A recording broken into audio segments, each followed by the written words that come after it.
Damn, Spike not on yet. No, Spike is out this week. Yeah, Mm. Spike is out this Damn, week. there's a 2-man band. For now, Q said he'll be on. Nick will Okay. be here in about 15 minutes, and Shelton 9:40 maybe.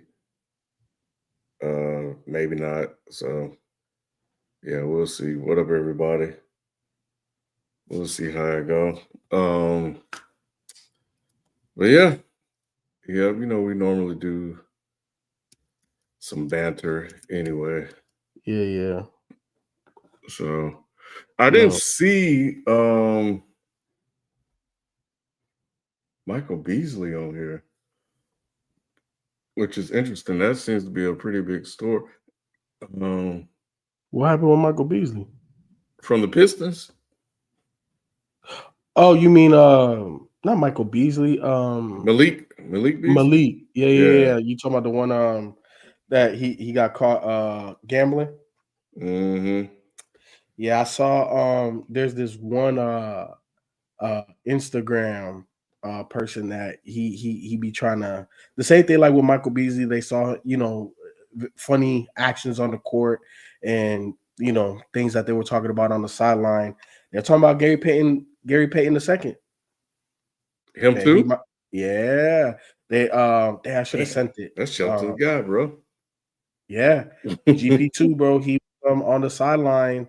It was a game where they weren't covering the spread, and then a player on the opposing team came down and hit a three, and he covered the spread, and he just kind of was like relieved on the sideline, and you could tell that like CP and Steph was kind of like making fun of him. Because other people in the comments was like, "Oh, like you don't think CP and Steph was in on it," and it just kind of looked like they was just giving him a hard time for potentially losing a lot of money. Mm. Yeah. Mm. Yeah, I remember when the playoffs were going on, first round, Mm-hmm. and B jokingly, it seemed uh alleged that Malik Beasley was out here doing that shit on purpose so they Mm-hmm. can lose. Like I remember saying that. Now this happened. I was like, yo, you seemed like you were spot on.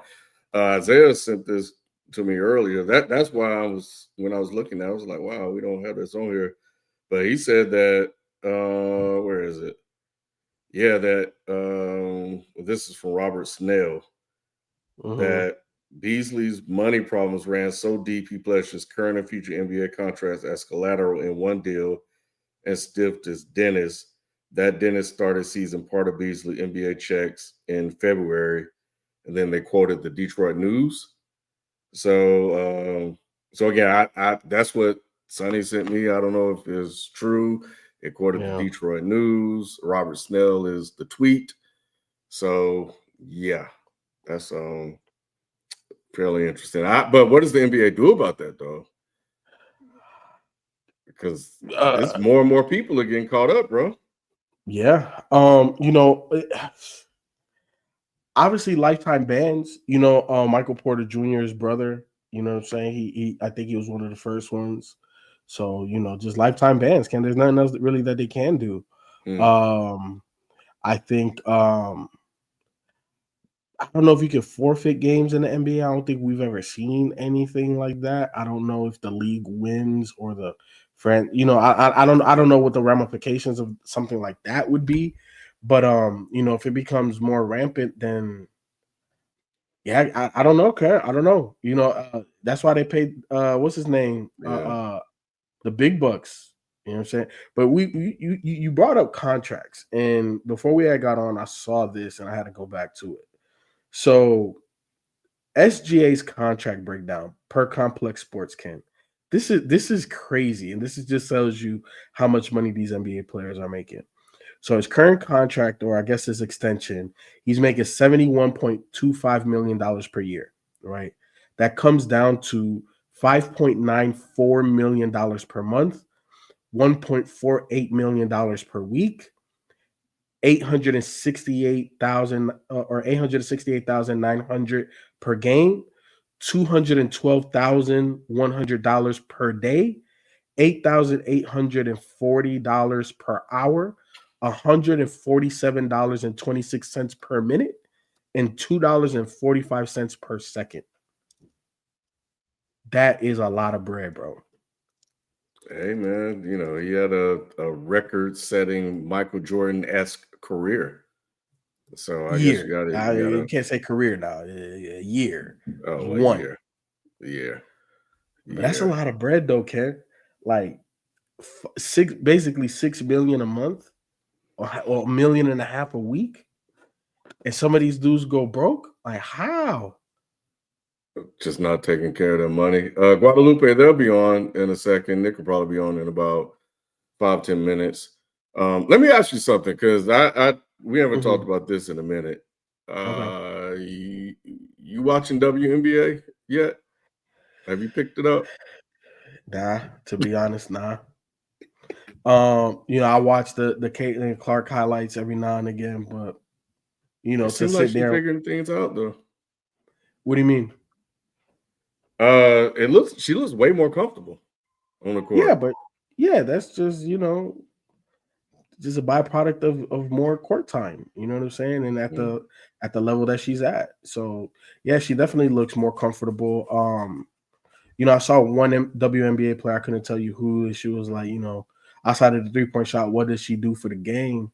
But that's kind of, she is elevated because of what Steph Curry has done for basketball, and she's just a female version of it. So, what does she do? She is a great playmaker as well, but her superpower is pulling up from 40, 2-3 dribbles past half court. I'm pulling up in your grill. Like, you can't stop it.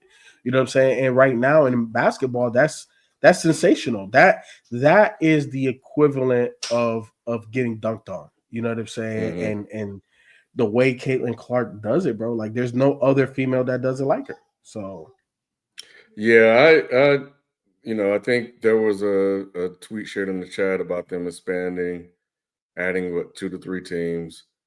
I see a lot of coverage about it, so I'm just kind of doing a check, because then I know Jalen talks about it, Spike talks about it. They have a conversation, but it's mainly, I think, B and Jalen that talk about it the most on Sundays.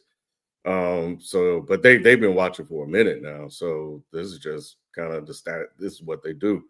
So I'm just kind of seeing if whoever's been watching, Yeah. So, but yeah, I mean, that's why I asked you, because I'm not watching at all. But I see the articles. I'll see some tweets of some clip where she'll come up and pull up from wherever and stuff like that. I did see something about somebody saying that if you just force her this way, force her that way, she ain't doing shit. But but it seems like they're really trying to build around it. And then I think Jalen shared a tweet in our chat about what Angel Reese has been doing, and I think they were 3-0. So it's good for that. But the thing, the question that I had though, watching is that, well, not watching. I'm sorry. Let me rephrase that. Reading the tweets is what caught my attention was it was an article about Paige Buckers or whatever her name is. I know B talked highly about her. I believe Jalen as well, and like she's better. And that was one of the things that I would think I was seeing, was that she's better than Caitlin Clark. But I'm like, you just never really see any coverage from her in the world that I'm in terms of the media and stuff that I consume. And maybe my algorithm hasn't, took her and elevated her and put it out there. But, I think that could be kind of part of the thing. So is that here's somebody else that's just as good, but she's not as dynamic or electric or has the brand name recognition that Caitlin gained from college. She doesn't have the Steph game, so to speak. Hell, I'm not even seeing a lot. Shit is no, not who's the other one? Who's the black superstar? Not Juju. Okay, well anyway, it's not Juju, but Juju hurt. It's it don't matter. But yeah, I was just curious to see if you had picked it up yet or not. Nah. Ken, going back to Malik Beasley, I'm looking at Complex Sports. It says, this was posted 2 hours ago. Malik Beasley, who is the subject of a federal gambling investigation, has been sued by a sports agency he employed for alleged breach of contract. Per the lawsuit, Beasley has failed to repay Hassan Sports in a full cash advance of $650,000. The lawsuit seeks $2 million and a quarter in damages and legal fees from Beasley. Damn. And yeah, it was AJ Wilson. AJ Wilson, yeah. Yeah, man. Beasley up shit creek. He is up shit creek. All right. Well, let's go ahead and get started. We'll just run pick and roll, I guess. 2-man game for now. Yeah, it's cool. Hey, look. People may not realize, bro. Like this is the underpinnings in the beginning of the dead end media place. You know what I'm saying? Like it was literally me, you, and Rod. You know what I'm saying? The cubicles. So yeah, it's all good. All right.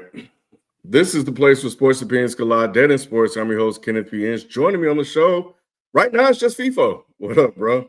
What did you do, man? Yeah, Nick is running behind. Spike is out this week. This will more than likely be. Oh, and Shelton's running behind too.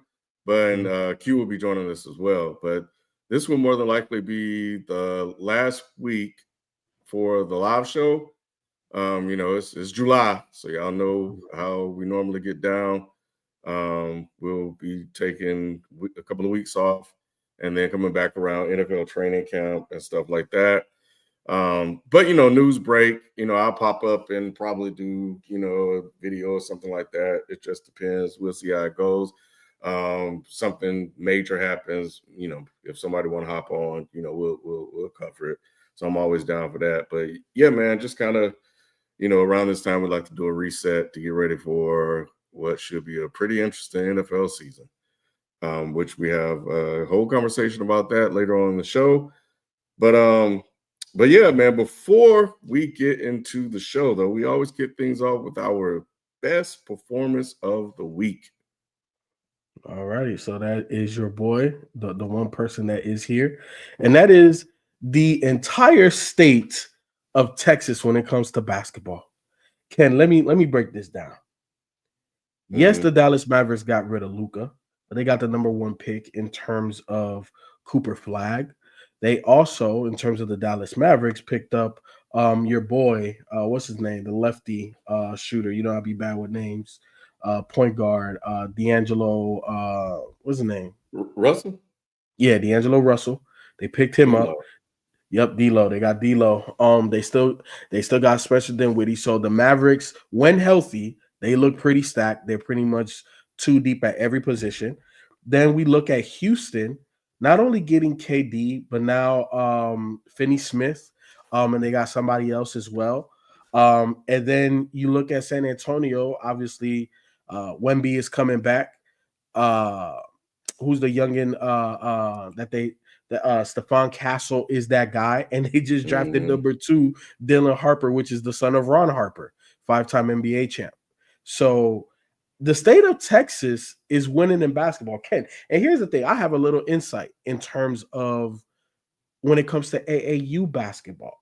The state of Texas is arguably one of the most competitive states when it comes to youth basketball. Monte Ellis owns and operates a team out of the state of Texas.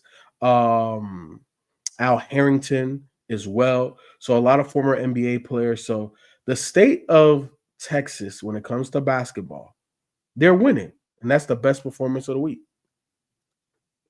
All right, cool. Yeah. Yeah, man, they seem to be rounding the corner. We'll see if Flagg can be that guy. But, segueing right into the first topic of the week, man. What we got is, of course, the NBA draft, which took place last week. So the 2025 NBA season is officially over now that the 2025 NBA draft concluded last Thursday with the consensus overall number 1 pick. Cooper Flagg going to the Dallas Mavericks, as people just discussed, from Duke University.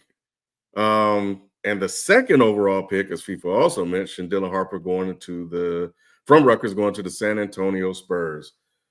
Any surprises that you have from this year's draft?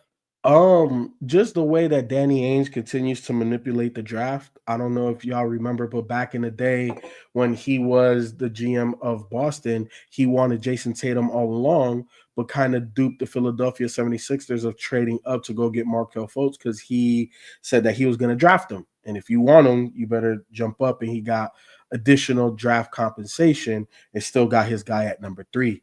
Pretty much did the same thing with Ace Bailey, right? The Utah Jazz, they are devoid of a lot of talent on that roster. You know, you got the dude that came from Chicago for a little while ago. What's the big white boy name? Damn, I'm be bad with names, and I love basketball. What's his name? In Chicago? He came from Chicago. He got traded to Utah some years ago. And Laura Marketing. Yeah, Laurie Marketing. So they've had Laurie Marketing. They had the young bull. I remember his nickname, but I know he just got traded to Charlotte.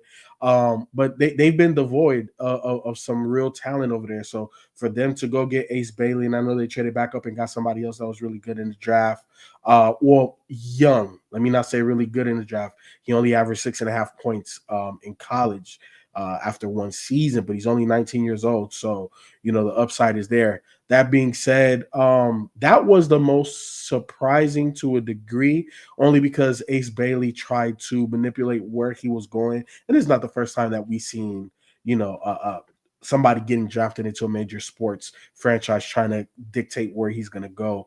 But the fact that he didn't even work out for them and they still took him just says at the end of the day, if you're talented, it doesn't matter, bro. Like, we're going to take you. And then the other thing I've been seeing on the internet, and this is where I vehemently disagree, is, oh, you know, just play, you know, for your 3 years and then, you know, go somewhere else.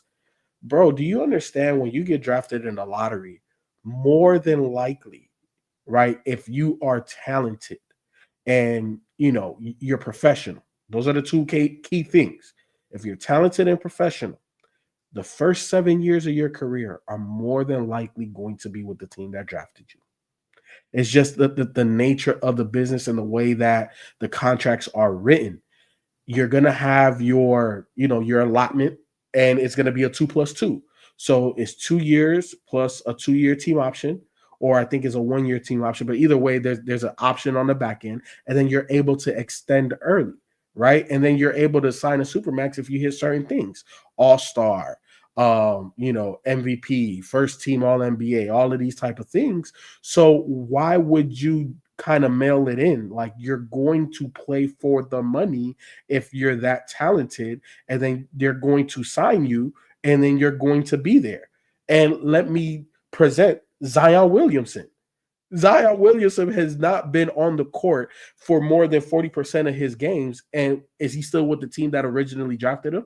Did he sign a max extension with the team that originally drafted him? And are they kind of sick and tired of his issues being off the court? Of course. But at the end of the day, he's talented and he hasn't been professional. So Ace Bailey ain't going nowhere for damn near a decade. It is what it is. But that was the most shocking thing to a degree, Ken, that Ace Bailey was taken by the Utah Jazz. Yeah, I don't. Here's the thing for everybody listening. Look, I really don't know anything about these draft picks like that. I think that, you know, I don't follow college like that or the international market, and you know, I think there's a larger discussion about that because at one point in time, man, I knew who was what and who would go where and how they would fit, et cetera, et cetera. So it's just hard to keep up, especially with a lot of these guys one and done. And the college product is a little difficult to watch.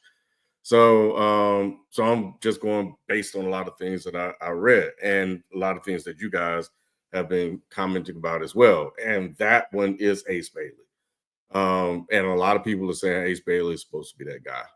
All that being said is, what the hell? If he truly is that good, then why wouldn't the Sixers pick him? You know, why wouldn't they take a chance and go with this guy, VJ, whoever, Edgecombe, or whatever his name is? Because, Ken, we know that Philly is not a well-run organization. And at the end of the day, let's be honest, do we trust Danny Ainge, especially when it comes to drafting players? The answer has to be yes. The man has been arguably the best negotiator in basketball. The man has selected some of the best talent to come out of college basketball. So I have to side with Danny Ainge, and I see some people in the chat. What Kev Timothy saying that Ace Bailey is Cam Reddish 2.0. Cam Reddish didn't do half of the shit that Ace Bailey did. And I also saw somebody say that he's on the Jalen Green path. The difference with Jalen Green is that they drafted Amon Thompson, which was not necessarily athletically superior, but defensively athletically superior to Jalen Green. Mm-hmm. And it made him expendable to a degree because Jalen Green hasn't been consistent. And what do I always say, Ken? It takes 3 to 5 years to really to understand what that player is going to be. But to take that next step as a pro, the key factor is consistency. You can't score 31 game and then 4 in another game. You know what I'm saying? You can score 30 in one game and 18 the next game. You know what I'm saying? Like a law of averages. That means you're averaging 20-some points a game. That's okay. But you can't go from 30 to 4. Like that it just can't happen. And that's the thing with Jalen Green. He has to get to a level of consistency. If Jalen Green was consistent, he'd still be in Houston right now.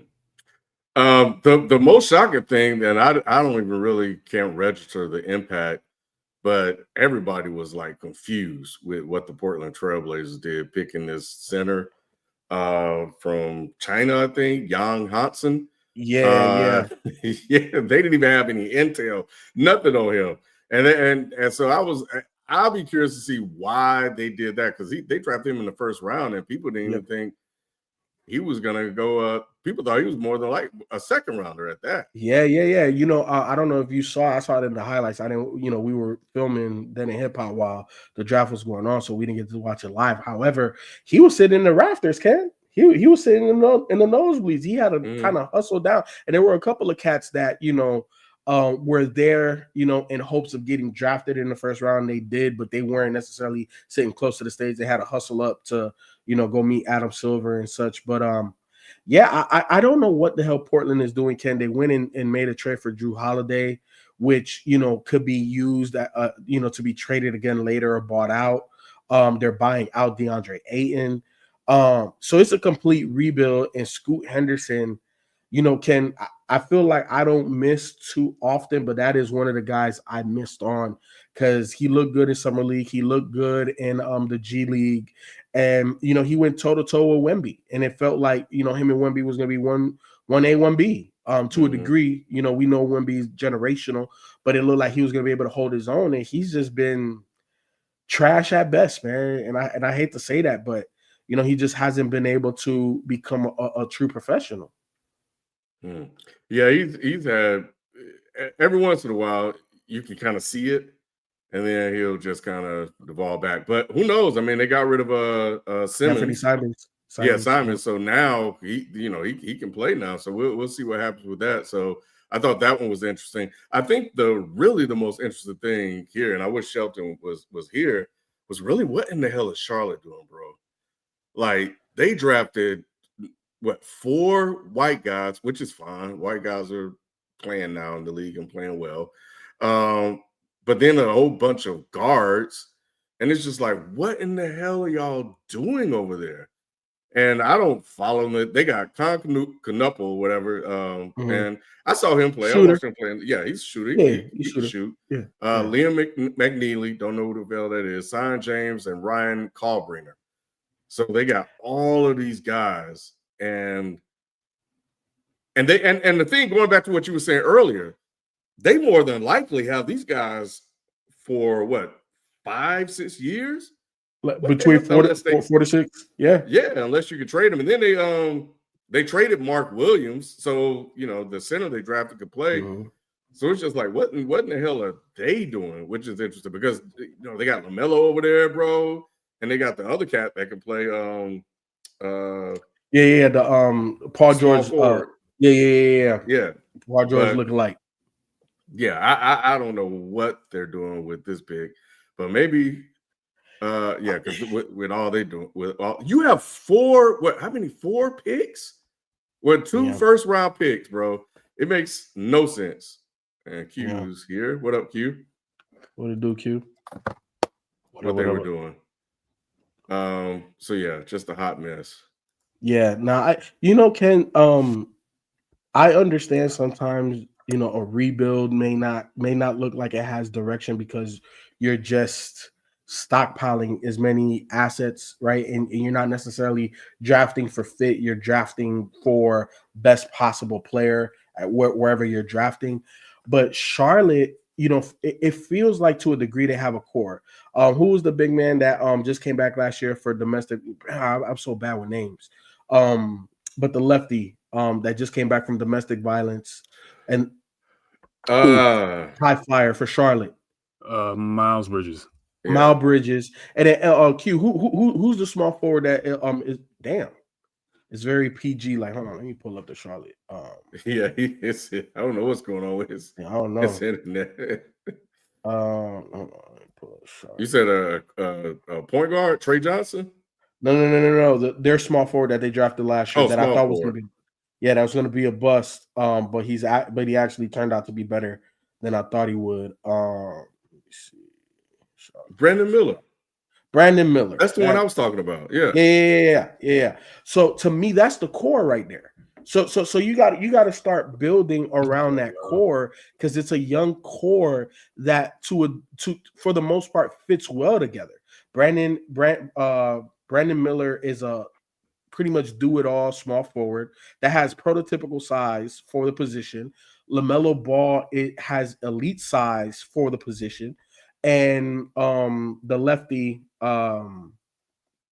that Q just named, again, I'm bad with names. Bridges. But Bridges, you know what I'm saying? He's an overachiever, a little small for his position, but he extends out to the 3-point. He could do a lot on the court. So I don't understand why you're not at this point bringing in veterans to kind of push that core further. And I understand that they don't have depth, but I just don't understand the direction of the Charlotte Hornets right now. Like it doesn't seem like they're roster building to try to be a contender, especially with a depleted East.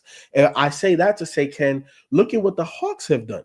And every year we talk about the Hawks. Oh, could it be could this be their year? Because they do have an elite talent in Trae Young.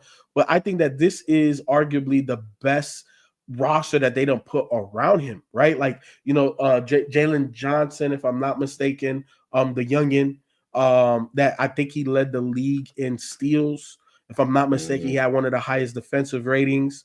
Obviously, they just got Kristaps. They got Nickeil Alexander-Walker from Minnesota. So they got the French guy, the big man in a draft or two ago. So to me, I like the directions of the Hawks, and even the Orlando Magic. They're like, yo, this shit is wide open right now. They from what I've seen, Daniels, thank you, Kev. They're high on they really like the draft pick that they got. They thought that was a good selection for him to do a trade and get an unprotected draft pick. The Pelicans. Yeah. So next year, bro. And then got apparently this Ace Anua guy is pretty good or works for what they want to do. Yeah, man. Because you look at what the Pelicans look. If we're taking history as a predictor, Zion is going to play 30 to 35 games, right? Which is not going to be enough to push them to playoff contention. Who's the guard that came from the Hawks that used to play for the Spurs? Lanky guy. Dang, why am I so bad with names? But he's coming back from a torn ACL. So we don't know how good he's going to be. They just traded CJ McCollum and got Jordan Poole. And we know Jordan Poole could kind of be topsy-turvy, even though last year his second year in Washington, he definitely upped his value again, shooting almost 40% from three. So we'll see, but I just don't believe in the Pelicans now, and that pick could be a high draft pick for Atlanta. And then here's the thing. maybe they don't even use the draft pick to draft somebody. Maybe they use that to go get somebody else. You know what I'm saying? A wily veteran between having 2 picks, their own and the one from the Pelicans. So we'll see, man. We'll see how it boils down. I mean, yeah, I told you they don't give a fuck about draft picks, but so the Pelicans can help improve my case. We're gonna see Depends where you are, Ken. We're gonna see if Q is having some technical difficulties. So I'm gonna DeJounte Murray. Thank you, Chief Miyagi. My bad, y'all. I have no idea what's going on right now. This shit keeps closing out, but hopefully stay on. Okay, was it? Okay. Yeah, like it keep on closing out for some reason. Say like the windows messing up every time. But I don't know. Hopefully it stays on. If not, I'll keep trying to get back in. All right. Well, we were closing out the first segment. We'll get into we'll come back. I'll revisit this. Just kind of get your thoughts on the draft while we kind of talk about NBA free agency as well. So we could just kind of get your thoughts on that right after this break. If you're looking for real conversations and motivations to be your best, then you have to check out Another Week in the Books. Another Week in the Books with Spike, Lou, and Rich is your go-to podcast for growth and community. Plenty of dope conversations take place week to week as they inspire each other to be better through conversations. Another Week in the Books, wherever you get your podcast. The NBA offseason has officially begun with the Boston Celtics trading center Kristaps Porzingis to the Atlanta Hawks and the Chicago Bulls trading Lonzo Ball to the Cleveland Cavaliers. What do these trades say about the upcoming landscape of the Eastern Conference? And should the Celtics trade Jaylen Brown before next season starts? So obviously that's a Nick question. I guess Q's still having issues on his end. But you say you love the trade. Yeah, no, I love the Lonzo trade. I feel like what it does is it shores up the main weakness that the Cleveland Cavaliers had. And what I mean by that, and I said it from get-go, I love their team. However, number one, they don't have enough grit. Number two, it's a small backcourt. So by bringing in Lonzo, what it does for the coaching staff, it allows you to play Lonzo with either D. Mitch or Darius Garland, right? So if he's playing with Darius, bro, don't worry about playmaking. Go get buckets. You know what I'm saying? Because Darius Garland is a scoring point guard. D. Mitch is an undersized 2. Lonzo could play 1, 2, and some threes. He could switch off. I'm not saying you're gonna play Lonzo on a 3-man the whole game, but between defensive switches and things of that nature, he can go guard and hold his own against threes. So that being said, now you could play Lonzo in between D. Mitch and Darius Garland, and in small ball situations, play all 3 of them to push the pace. So I like it. He's pretty much a Swiss Army knife. I heard Jeff Teague say that this is essentially their Alex Caruso move. And essentially it is. You know what I'm saying? Caruso could play, small ball, 4-man, 3-man if you need to. He could guard point guards. He's a Swiss Army knife, whatever you need him to do. And then to me, Lonzo's a better 3-point shooter at this point in his career than Caruso. Not saying that Caruso's a bad 3-point shooter. I think Caruso could shoot the rock too. But Lonzo is a better playmaker. You know what I'm saying? So I love the move for Cleveland. It shores them up. But I think that they still need to get some more gritty guys there, Ken. I think I think they're too pretty. I think they're too small. Pause. But I think they're not they don't have enough grit. And I think to win an NBA championship or to compete, to be a legit contender, there has to be some grit about you. You have to have some bad guys, some tough guys. And I don't think they have enough of those. Q, everything situated over there? Or? Man, I don't know what's going on, but I'm going to just keep trying. But in terms of the NBA playoffs, hopefully this don't cut out by the time I finish talking. But NBA draft and this, my summation is just like, I'm not a big fan of how the NBA and the CBA is playing out right now. I'm just really not feeling how we're seeing this interacts with all the conversations we're having about competitiveness and whatever, the finals.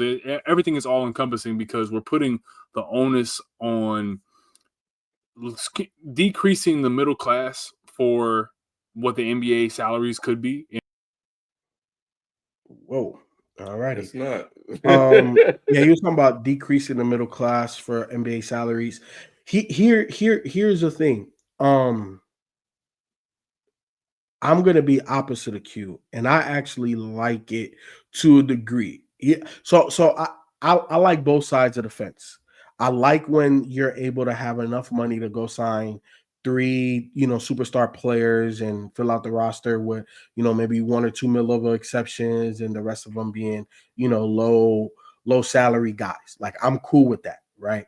I'm also cool with not being able to pay more than 2 guys.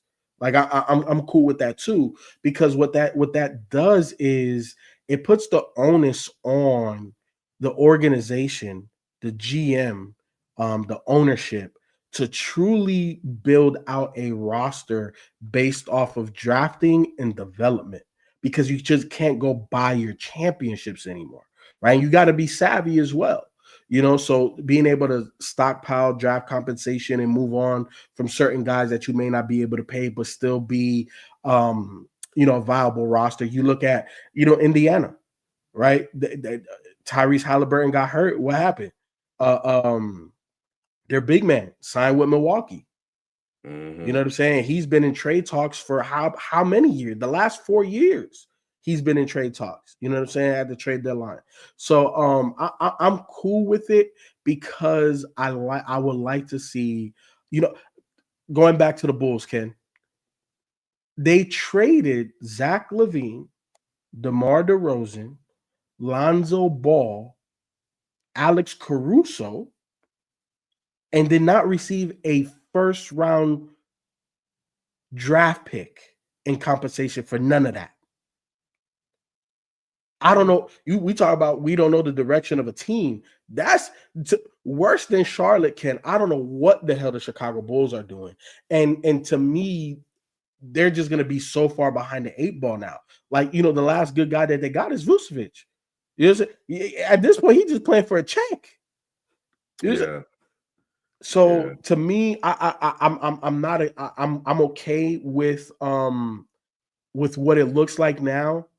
But what's interesting is that these salaries can be so massive and take up so much of a percentage of the total salary cap of a team, right? Like, we're talking about, like, with Boston, with 2 guys that both pretty much signed for $300 million. That's $600 million invested into 2 players. So I wonder if the overall number in terms of the contract, like, even though maybe they could sign for more, our team's just not going to offer that. Because at the end of the day, if I don't offer it, you know what I'm saying, and I know you may want it, and you walk, you're not going to get that from another. You're not going to get that from another organization, because they can't offer you as much as I can. So I don't know. I think what we're seeing right now with all of the movement is owners and GMs just trying to figure out what the new landscape of the NBA looks like moving forward. You know what I'm saying? Yeah. I want to go through some of the trades that happened. And then I guess in terms of what they're going to do with Jaylen Brown, I don't know. But I want to go through some of the other trades and free agent signings that happened. But I think the biggest news, and I think this just happened, is Lillard got waived. Oh, yeah, got waived. Yeah, and apparently Giannis isn't too thrilled about that. And then they got bringing in Miles Turner. At one point, I thought he was going back to Indiana. I guess that changed. Yeah. Well, okay. So a couple of things, Ken. With the Damian Lillard thing, right, and in the Achilles, I saw this graphic, and I don't think I saved the picture, but I saw this graphic that was showing all of the players, I think, in like the last 7 to 10 years that have had Achilles injuries. Every single player except for Kevin Durant has averaged less points when they came back. Kobe went from 25.5 to 18. Obviously, he was older in his career, kind of like Dame Lillard is right now. A lot of guys, Klay Thompson went from right around 20, like 19.8 to, freaking 14 points a game. So it's a very steep decline.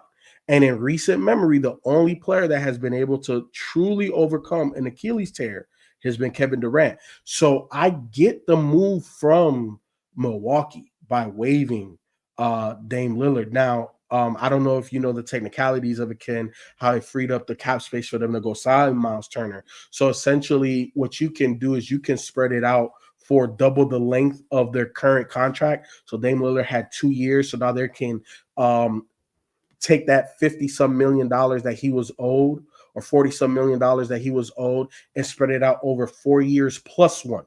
So they have an extra 3 years that they can spread that salary cap out, so that way it doesn't hurt their salary cap, and then they're able to go sign a guy like Miles Turner for, I think, what was it, 3 years, 107 mil, something like that. So, it created that cap space for him. But, Dame Lillard at this point, Ken, he's 35. And, the thing about Dame Lillard is that he doesn't rely on his athletic ability to be great, but because he is an undersized guard, and, it was harder for him to turn the corner now. What does he become? Is he just a spot-up shooter? Because we know you're not going to have to bounce. You're not going to have the bounce he once did. You know what I'm saying? He's not going to be able to shoot, as hot, because after that series that he had against New Orleans, when New Orleans had Drew Holiday and Rondo, they put the clamps on CJ and Dame came back, shooting from 40. Dame is a player that can shoot a jump shot by jumping high and also using a lot of upper body and not having to jump a lot. But what does Dame's game look like now? When he comes back, he's going to be almost 37 years old. If I'm the Bucks, I would have made the same move. Yeah, gotcha. Let me see. So where's one of the trades here? I just saw, I guess, breaking news. Ayton signs with the Lakers. Is that official? Hold on, let me see. Yeah, somebody pull up Shams, man. I don't like him. I don't know what you it don't is. Like who? Shams. It's not the same. It's like when they replace Aunt Viv with the light skinned Aunt Viv. I feel you. I don't mind getting information from him, but it's not Woj. You know what I'm saying? Woj gave it up because he was like, this shit, for as great as I was, it was killing me. Oh, no, that was from some account said Lake Show. It was some photo, I guess. Yeah, so I guess you're looking at Manny's burner account. Yeah, no. So, but that is the rumor, though, Ken. They're saying that the Lakers have struck out on all the big men that they want. That DeAndre Ayton may be a consolation prize, but he doesn't really fit because he's not really a rim runner like that. Yeah, I mean, shit, they ain't got no choice. It don't even matter. LeBron already said, "Look, I'm about to leave if y'all don't do something." Well, so they didn't do shit. Ken, this is fresh off the press 3 hours ago. The Pistons signed Duncan Robinson to 3-year, $48 million deal. I like that for the Pistons. Veteran shooting on the outside. Yeah, they got to replace Beasley goofy ass. What about the Nuggets trading Michael Porter Jr. to the Nets? I like it. You know what's crazy? Michael Porter Jr.'s career will never be a 30 for 30, but I honestly would like to see a 30 for 30 because, he goes from being one of the most highly rated college players, and then he has that back injury, and that's why he falls in the draft. And then you see the potential with him, but he just has had injuries, and it's just been inconsistent from there. I'm saying when he got that contract originally, it wasn't a bad thing because people thought this is Denver overspending because they got to keep their stars. No one's going to Denver voluntarily. But then when you look at that contract now, it's that's one of the worst contracts we've seen in the last probably 5 to 8 years. Nah, not from a money perspective, only because the salary cap has gone up. They're trading him because of the contract. And not just because of the money, but I'm saying that they're looking at him solely as what do you do for this team? And we can all talk about how he don't really do that much shit. So the money is nigga, this is nuts for a nigga who don't really do that much shit. Nick, you're being asinine. Before you about to say something, let me ask you one question. Did Bruce Brown do more than Michael Porter Jr. for this team? They did equal parts on different ends of the court. I'm asking you what yes or no? Yes, it's the same. They've done the same thing. No, I'm saying did Bruce Brown do more for the Denver Nuggets during their heyday than Michael Porter? No, I disagree. Okay, we could disagree, but Michael Porter Jr. is an offensive one-way player. He's a bucket getter with elite size at 6'10". What you're getting with Cam Johnson is you're not losing the size, you're not losing the shooting. In my opinion, you're gaining a little bit of consistency. What you're giving up is explosion in terms of MPJ can score 30, 40 points, say any given night. That's any NBA player we talking about, honestly. That's not any NBA.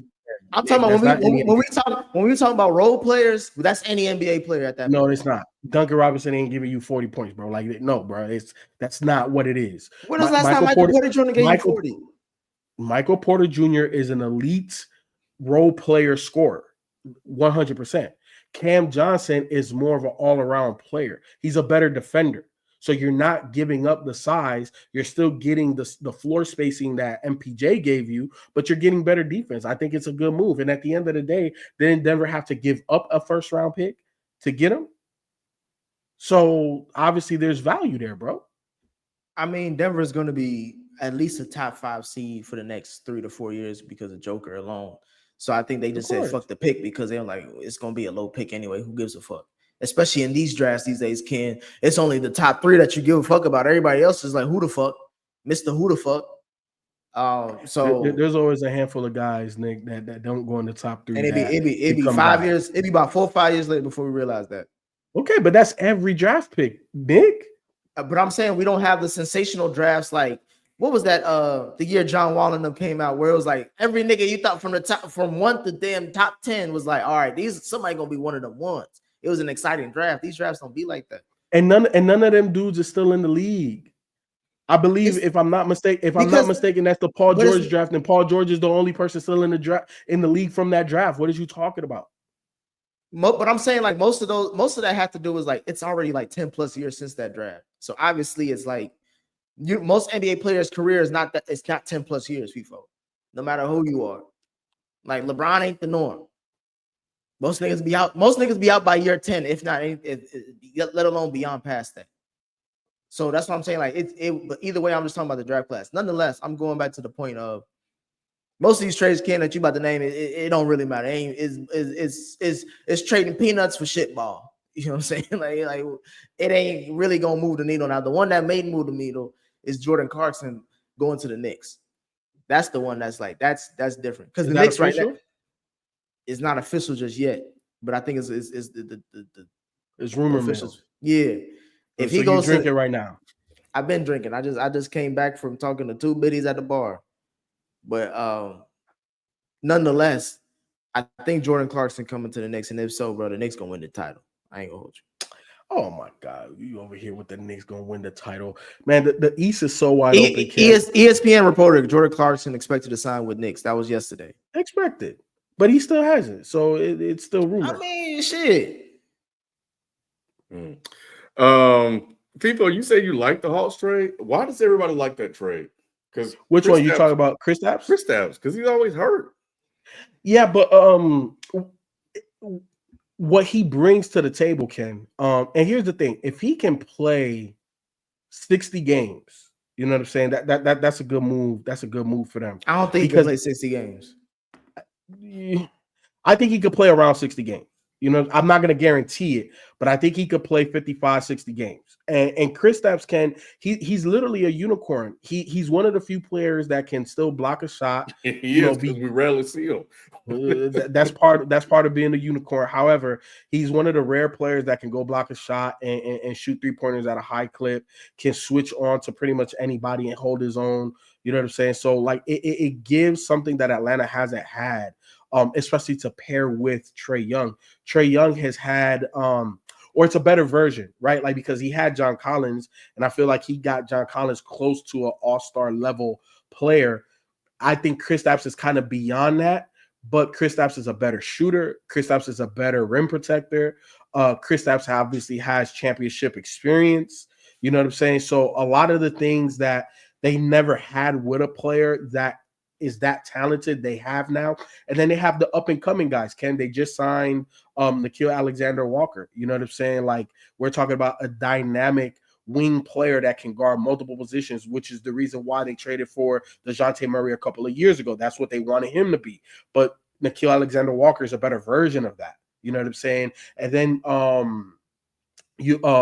Dyson Daniels. You know what I'm saying? Like just another year, the third year of him. So they just have a lot of a good mixture, but they're not going to be reliant upon Porzingis. Porzingis is just going to be another piece that when he is there is going to help them grow and evolve as a team. I don't disagree with most of what people are saying about the Eastern Conference, and essentially the West Coast and the East Coast are doing a lot of marginal moves, trying to improve teams, maximize a window right now. But like I was trying to say earlier, is that's kind of been my issue with just how the NBA has been sliding these last 2 years with the philosophy of the owners, because the economics is overriding us having the ability to, really see exciting teams. I think the CBA and the second apron is hampering a lot of what the NBA should be displeased with, which is a lot like all the ratings and all the lack of, casual interest and stuff. Basketball fans are going to find pleasure in whatever basketball is being played whenever. But whenever I see people talking about, being smart and evading the tax, and teams are worried more about, balancing their checkbook than they are actually about putting good teams together. I mean, this is an offseason of, like I said, you're seeing the destruction of the NBA middle class. Like the amount of money that's being given to guys, like there's a reason why they're making memes with CJ McCollum and Ronald Reagan. Like, dog, this shit is insane. Like the amount of disparity between the highest paid guys and guys that a couple years ago would probably get good mid-level deals. Now they're taking the veteran minimum, and it's like, I don't necessarily love the way that the NBA is going right now, because a lot of these moves just scream cheap ownership. Charlotte, like you all said, I don't understand their draft strategy. They always look like they're just trying not to pay people. Atlanta is just trying to do whatever they can to keep Trey, and I think that makes sense for them, because without Trey, who do they really have to bring anybody in? Who's going to sell tickets? New Orleans, I have absolutely no idea. I feel like they only hired Joe because they want to tank, and I think that they're going to have to start thinking about life post Zion.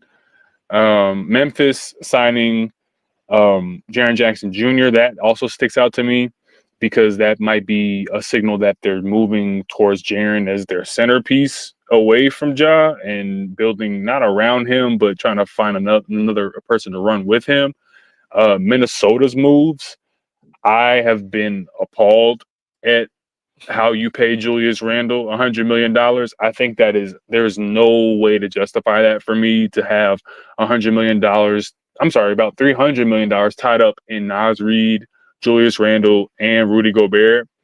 I just don't understand what your philosophy is trying to build around. And I saw the Russell Westbrook move. I don't hate it.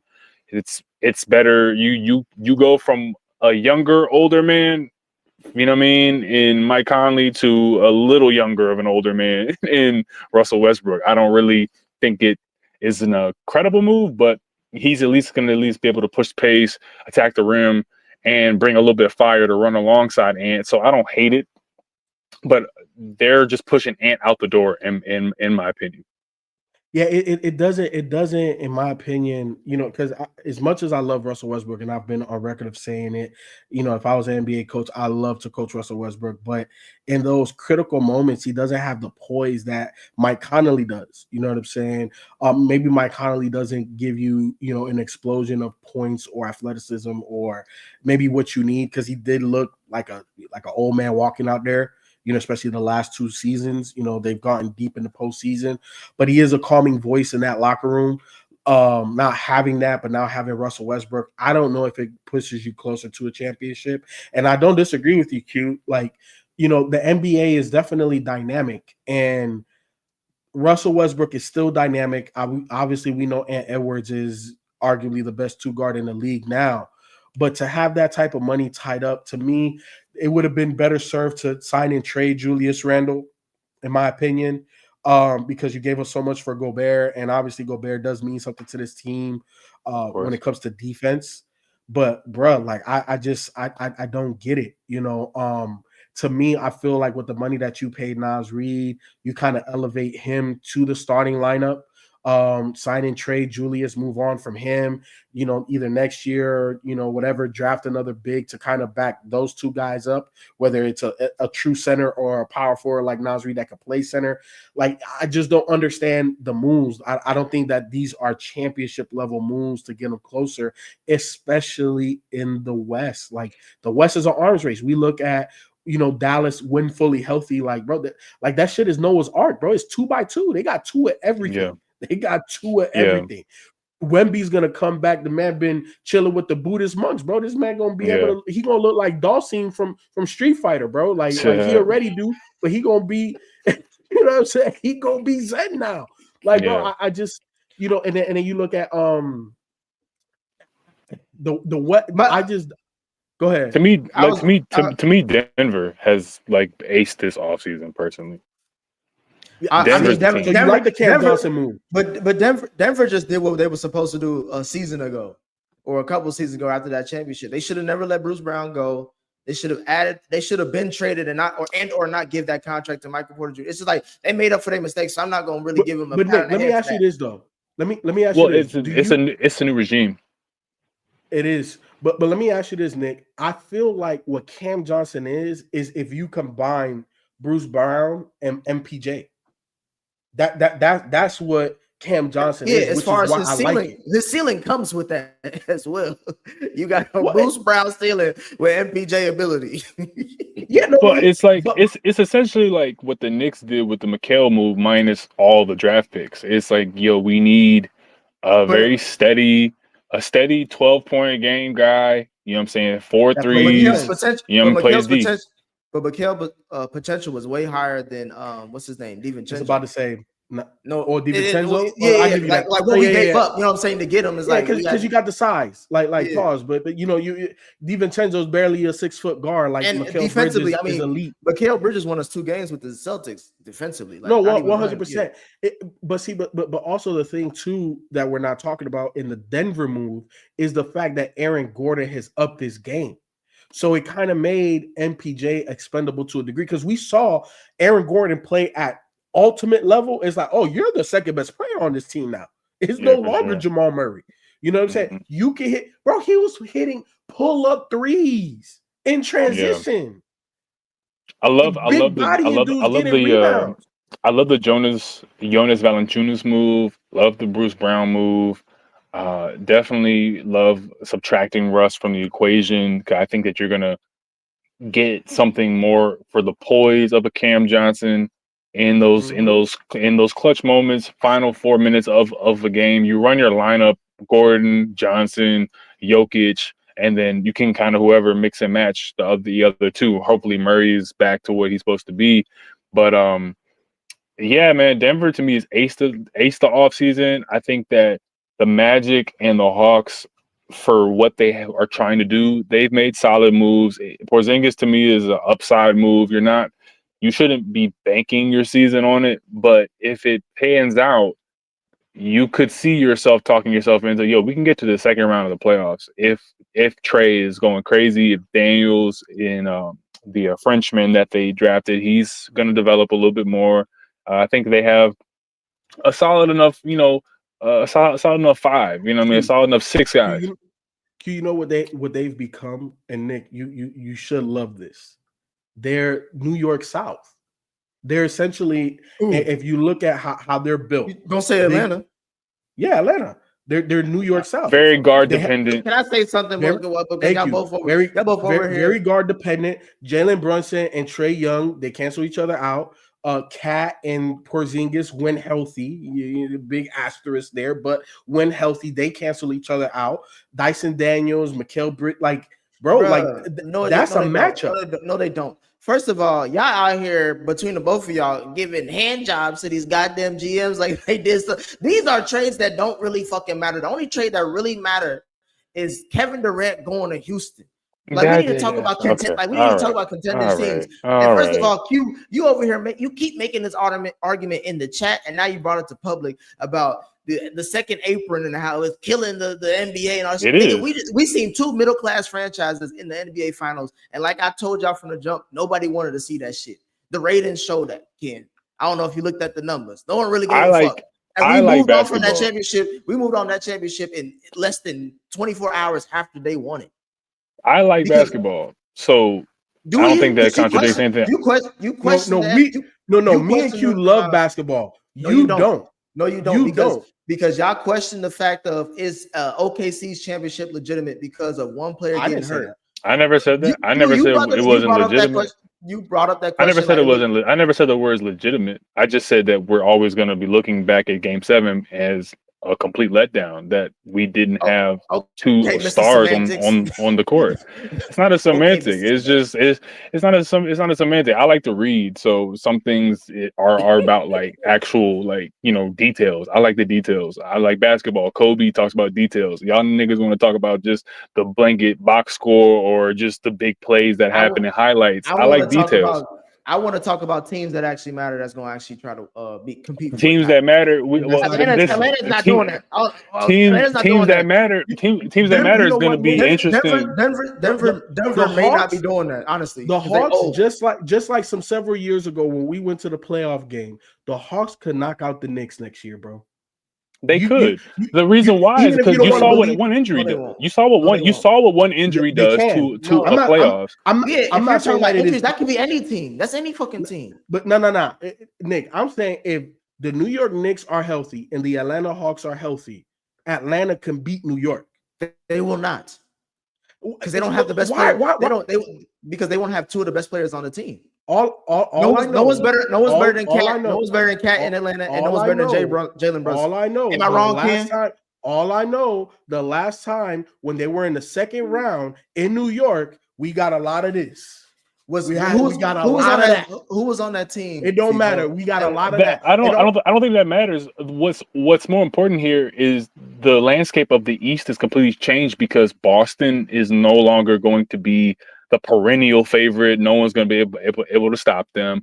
And the Knicks have questions. Milwaukee is a complete question mark. You know what I'm saying? Like the Magic are being elevated to a top 4 team. Cleveland has questions. Philly has so many questions. So if you're Atlanta and your team's on the margins like Atlanta is, let's make some marginal moves. Let's get better on the defensive side. Let's build around Trey and let's hope for a year where we can capitalize. Like the East is wide open, like I was saying last podcast.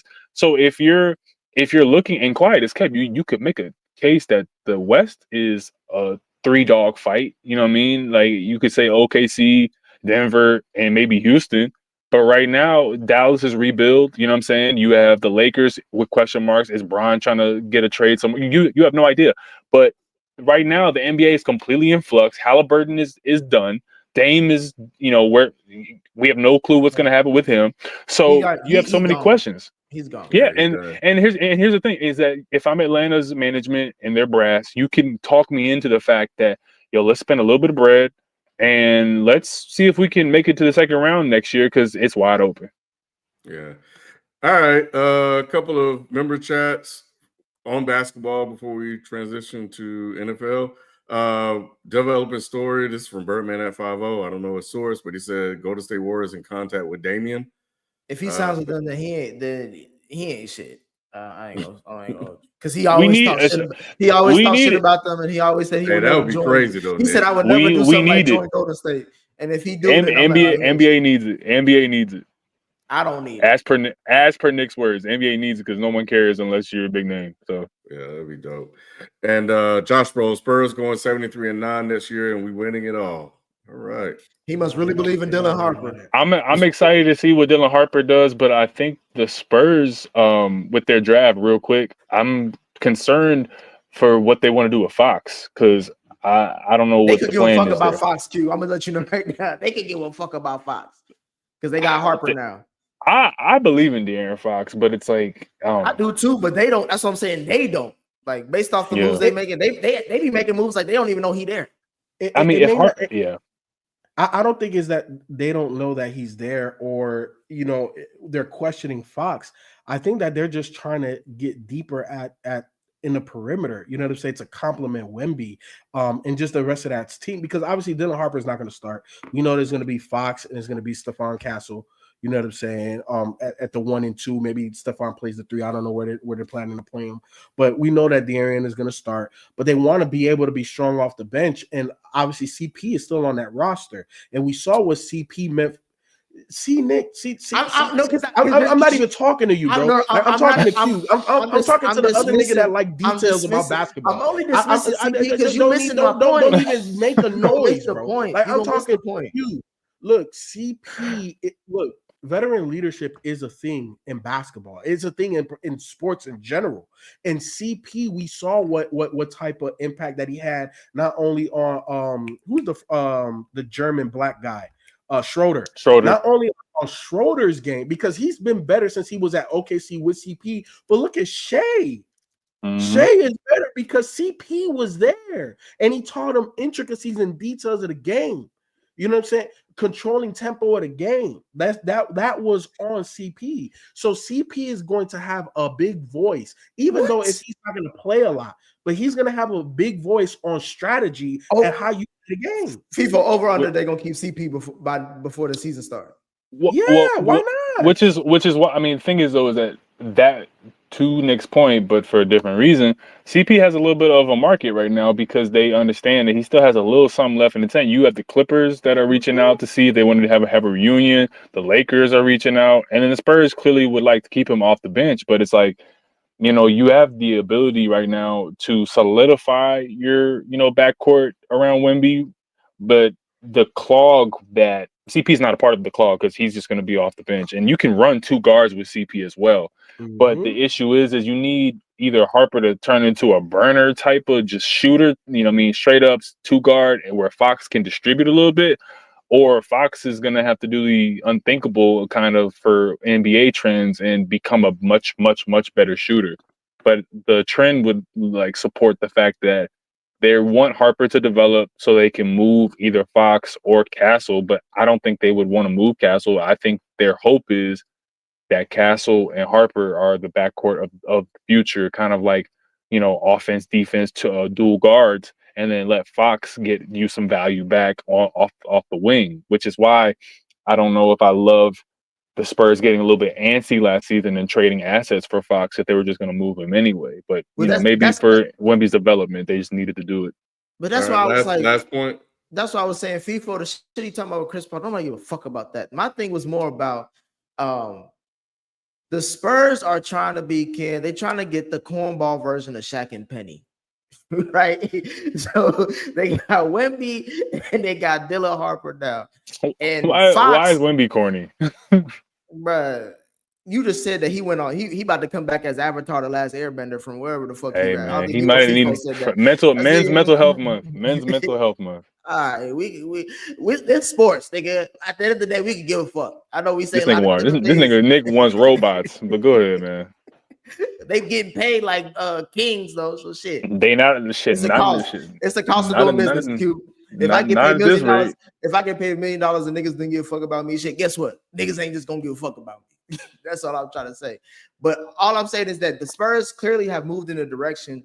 I think based off because FIFA, you forgot to mention they had the number 2 pick overall in this draft. You would think that with players that they already have at the that position, that guard position, with Castle, who wasn't he rookie of the year or some shit? They've had the last 2. They got Fox and Castle. You good at the guard position for real, off the bench and starting.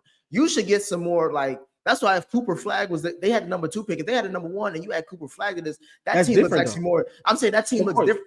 I'm saying, but you're drinking again, Nick. But they doubled down on the guard, triple down at the guard position now because they got the best player available. No, but they got the best player available. BPE, man. Yeah. All right. We'll be back with NFL Talk right after this. If you are a fan of gaming, then you need to check out Dead End Gaming. Dead End Gaming brings you honest reviews, hilarious moments, and deep dives into the conversations take place in the industry. No sugarcoating, just real gamers gaming. Check out Dead End Gaming, the world's most dangerous gaming crew, on Twitch or YouTube. Just look for Dead End Gaming ATL. That's Dead End Gaming ATL. The Miami Dolphins have agreed to trade three-time All-Pro cornerback Jalen Ramsey and tight end Jonah Smith to the Pittsburgh Steelers in exchange for three-time All-Pro safety Minkah Fitzpatrick and a pick swap. Who won this trade, and what are the expectations for the Dolphins going into next season? Shelton, welcome to the show. What are your thoughts on what went down in Pittsburgh and Miami? Hold on, Shelton. Before you go, just for clarification, wasn't it the Dolphins that drafted Minkah and traded him to the Steelers? Yes, that's what that's the goofiest shit. That's the goofiest shit about the whole thing, FIFO. They just gave him right back. Yeah, this was really shocking to me. Shocking on both sides. Well, of course, more shocking for Pittsburgh because you trade away one of your defensive stalwart, and he was the younger of all of the other players that you had on that roster. You got the TJ Watt situation that they're trying to work out. He's older than Minkah. So to move on from Minkah was kind of weird to me. And not only did they get Ramsey, which I'm assuming because you already got two top corners in place as is, you got your 1 and 2 corner already. I'm thinking they're gonna move him to safety. And if because you have Slay and Joey Porter. Yeah, you got Slay and Joey Porter Jr. already. So you can have 3 corners, which you need 3 corners in today's NFL because you got these type offenses. But I think I would feel more comfortable at this stage of his career moving him to safety because he can hit and his instincts are off the charts. I think he'd be an awesome safety, but at the same time, you had one of the best in the business in Minkah. So trading it didn't make a lot of sense. One note to this is they did add in Jonnu Smith, who was a all-pro tight end, but I don't understand that either. You already got 2 good young tight ends in place already in Freiermuth and Washington. Same. So I don't know. Like I said, I don't understand Pittsburgh's motives for this trade unless you knew something about Minkah from the inside that I didn't know.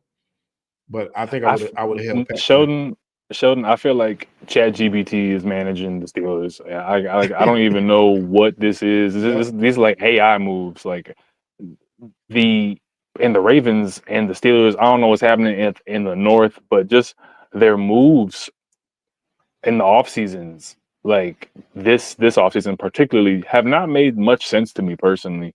But the Steelers, this is like a to be determined type of move. You might break even. Like that's what you're hoping to break even. A lot of Steelers fans have soured on Minkah over the last 2 seasons, but personally, I've never really understood the reason why that is. If you look at what the Steelers have done on defense, Minkah was always the person to keep the top on the defense. They didn't get beat a lot over the top, in my opinion. It was always running plays because their front 7 was bleh, you know what I'm saying? But outside of Hayward and Watt, and what you can do is you either double Watt and you just got to, like, you know what I'm saying, quick screen game, quick pass game. And if you have a stout offensive line, you're not really that worried about the Steelers besides 2-3 guys. And you can't really beat these offenses nowadays with just investing all on the defensive side with guys that are kind of long in the tooth. So you replace an elder statesman of your team, Minkah Fitzpatrick, with another elder statesman in the NFL, and you want him to play the same position. So what are you hoping? That he's going to have an all-pro year? Like, I think Minkah has already done a good job at what you want him to do. So bring in Ramsey, and you hope that he's going to have an all-pro year when he's his 10th season in the NFL now. So we're looking at just a lot of question marks from the philosophy side. I like the Jonnu Smith trade, which is funny, Nick, because Darren Waller said, "Oh shit, y'all need somebody in Miami." So I'm confused. Not a huge fan of it, but it is to be determined because you got Freiermuth, Jonnu Smith, but Donnell Washington, like what do you do with him? So another move where Pittsburgh is leaving me kind of mystified.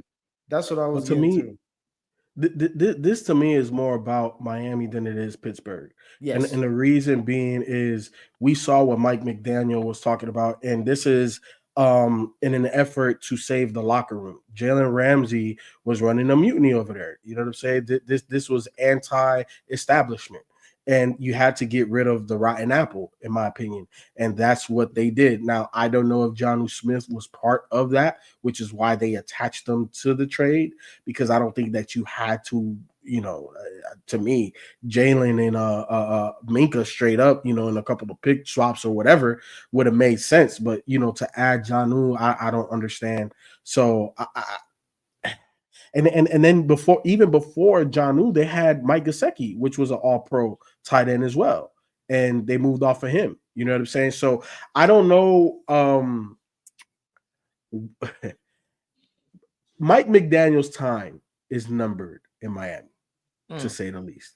And I think that the next person that's going to go is going to be Tyreek Hill, because I think he's the other leader on the other side of the ball that is – not getting to the meetings on time, that's giving the pushback, that has the championship swagger. And Mike McDaniel is not that type of personality to get in your face and to mitigate it, right? Mike Tomlin, he's too cool for school. But Mike Tomlin, bro, if you can handle AB, you can handle Ben Roethlisberger, and we didn't hear things until years after, you already know Mike Tomlin can handle that. But I think that that's the main reason, and this to me is more about Miami than Pittsburgh. I do think this is more about Miami than Pittsburgh. To me, Pittsburgh is just doing Pittsburgh shit. Like they're a glorified, irrelevant ass team. If you want me, I don't want to. I know I'm always the nigga that talk shit about Pittsburgh, but that's shit, hate. I've been said shit about Pittsburgh for years, and now y'all just seeing the fruits of my labor when it comes to keeping it. That's hate. You know what I'm saying? But I do think this is more Miami, because Miami always falls under the radar in all of our conversations. Of course, we're gonna talk about Pittsburgh when season comes and all that shit. But Miami always falls under the radar because, to me, Mike McDaniel probably is gonna get fired. Tua's probably gonna be there for the next 2 to 3 years, and they're gonna be super relevant, and that's gonna be one of the worst football that you're ever gonna see. Because I don't think they're gonna be there. I don't think they're going to be successful at all this year, because they weren't successful at all last year for the same reason that we've been saying for the last 3 years. And you can spell it in three letters, Sheldon. What is it? TUA. TUA. They paid Tua for no reason. No one had a gun to their head. They had a water gun to their head. It was at the Miami beach. And so it said pay Tua. And they was like, oh, okay. Nah, nigga. There's no leadership in Miami, though, Because there's no leadership. And on the other side, if I'm Pittsburgh, like you mentioned, Q, or somebody mentioned it, like, why would you not go for Tyreek Hill? Because he's clearly not happy being in Miami because they haven't been winning shit. And he's been getting exposed as a wide receiver since he got there. Or get Jalen Brown. Because if you carefully, bro. Exposed? Yeah. He's not a Justin Jefferson. Okay, because he's not a DeAndre Hopkins. Okay, he can't get his production outside of having a good to great QB.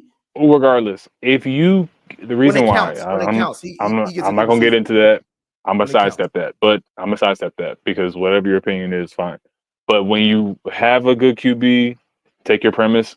He's still amazing when you have a good QB. So what I'm thinking that they're doing with him is they're waiting to see by the middle of the season, by the deadline, which team really wants to win. And I think that they're gonna get a good haul for him at that time. Trading him now in the offseason when his value is it's still high, but his value could be even higher if, you know what I'm saying, by the deadline a team is willing to part multiple picks for him or a really good player. Let me ask you this. If Pittsburgh offered Miami a first-round pick and Minkah Fitzpatrick for Jalen Ramsey and Tua, would you say that's not a fair trade? I mean, not Tua, but for Tyreek Hill. Tyreek? Oh, yeah. No. To me, that's way too little for Tyreek Hill and Jalen Ramsey. I definitely feel like Tyreek Hill, when healthy and when he's in a good program, because Miami is not a serious program. but put Tyreek Hill on half the teams in the NFL, and I think he's easy. You know what I'm saying? 1,000+ yards, like easy 1,000+. Like this is not even a question. Yeah, we've seen him excel. But I'm going off the fact of, and this is something that Lou will bring up, is that you can draft a wide receiver every year now, especially when you got that boy from Ohio State potentially coming out. So either next year or the year after that. My thing is like if I'm a team and I'm looking at Miami, I'm like, there's nothing that's going to happen here. We might as well sell while we can. Bro, put Tyreek Hill on the Texans. Put Tyreek Hill in the Chargers. Put Tyreek Hill on the Ravens. You're saying every team but Miami. That's my whole point. Is that not necessarily not every team. I'd rather trade him. New England, not necessarily. If I'm New England right now, I know you wouldn't trade in the division. But if I was like, New England, give us a first round pick, we'll give you Tyreek Hill to pair with your rookie QB. I think you're selling a Lamborghini for like 20% of the value, and it's like yeah. First of all, Tyreek Hill is going down. Don't step on. But you're looking at it, to me. This is like without the trouble that he was in. This is like what the Patriots got Randy Moss for after the Raiders. It's like the value is not proper. If they redid that trade and what he was going to mean to Tom Brady, they probably would have got more. But it's I'm saying, y'all value Tyreek at a level that I don't. That's what I'm trying to tell y'all. I understand, but most of the league would value Tyreek at a greater value than that. Nick, really? Because when you play Miami now, you still have to give an account for him. You got to know where he is on the field. Yeah, I'm not saying he's irrelevant. I'm not saying that, but he's worth just a first round pick. I'm not trading two first round picks for Tyreek Hill in 2025 going to 2026. That's insane. That's a bad trade for me. Well, it depends on where you are in your window. Like I was saying, if you're the Texans, if you're the Chargers, if you're the Ravens, if you're the Bills, and you just want that extra oomph, like I was saying last week with Lamar and the reason why, you can look at a QB's passing stats and say, oh, he had 4,000 yards. He was so good last year. But if you look at the strength of schedule, the teams that they went berserk on. It starts to look less gaudy because the NFL is catered towards offenses. So when you get to the playoffs and you have someone who actually scares you, a la Jalen, a la AJ Brown, you have to account for that, and it makes your offense more potent. So Tyreek Hill, no one's going to look at him, Nick, and say, "Oh man, you didn't succeed in Miami, so that means your value is done." They're going to look at Miami and say, "We know that Miami is not a serious program." That's if he wasn't coming off of a third contract trying to get a fourth, if not a fifth. He's older now. So, Shelton, let me ask you this question. Over under, Tyreek Hill got 1,000 yards last season. Under. Over under, Tyreek Hill had over 7 touchdowns last season. Oh, he had a horrible season last year. Who were his QBs, though? I'm just asking over under. But like who were his QBs though? Over under 7? You gonna go over or under 7, Sheldon? Under 7 last year. Yeah. Okay. Yeah. How many games did he play last year? He played. Let me see. I think he damn near played all of them. I just don't know why we're debating if Tyreek Hill is good because the Miami Dolphins organization is not serious. Like we have 1 year now where he's not. We had 1 year where I'm saying he's it's just 1 year. Q, I'm talking about he's older though. As much as you talking about how old is he right now? Like this is a conversation that I would say equates to Derrick Henry, right? If someone was to what's Tyreek Hill's age? Huntley played a lot of those games and wasn't doing nothing. So like, come on, man. How many games but seriously, no. I'm seriously asking though. I don't know how old he is. Can someone tell me how old he is? I'm sorry. As a guy who was rated the number one best player in the top 100 NFL by his peers, I'm sorry. I'm expecting somebody to do something similar to DeAndre Hopkins and Justin Jefferson, where we don't see you miss a beat. You know what I'm saying? So he's still early 30s, Nick. I've seen Jamar Chase go off with Jake Browning for a majority of the season. You know what I'm saying? Like. If Mike, and this is why I believe Michael Daniels get fired, because like you mentioned, like the offense looks different when Tua's not there, completely different. And that's on the head coach. The head coach has been knew that Tua, if you drop a gusher on his head, gonna be out for 3 weeks. let alone to play a football game, that your system should be able to, your offense, at least if you're the offensive Nick, coordinator. Tyreek Hill is 31 years old. You talking like Tyreek is 36. Like, he's 31. I'm saying he's on the decline. He's past 30. He's on the wrong Nick, side of 30. That's still within the prime of your career. Have you seen him run these 100 yards? Running 10-1s? Yeah. Sheldon, what does he run in the playoffs? How fast have you seen Tyreek run in the playoffs? I ain't seen it. Y'all talking about regular season shit. This is the reason why I'm saying the first round.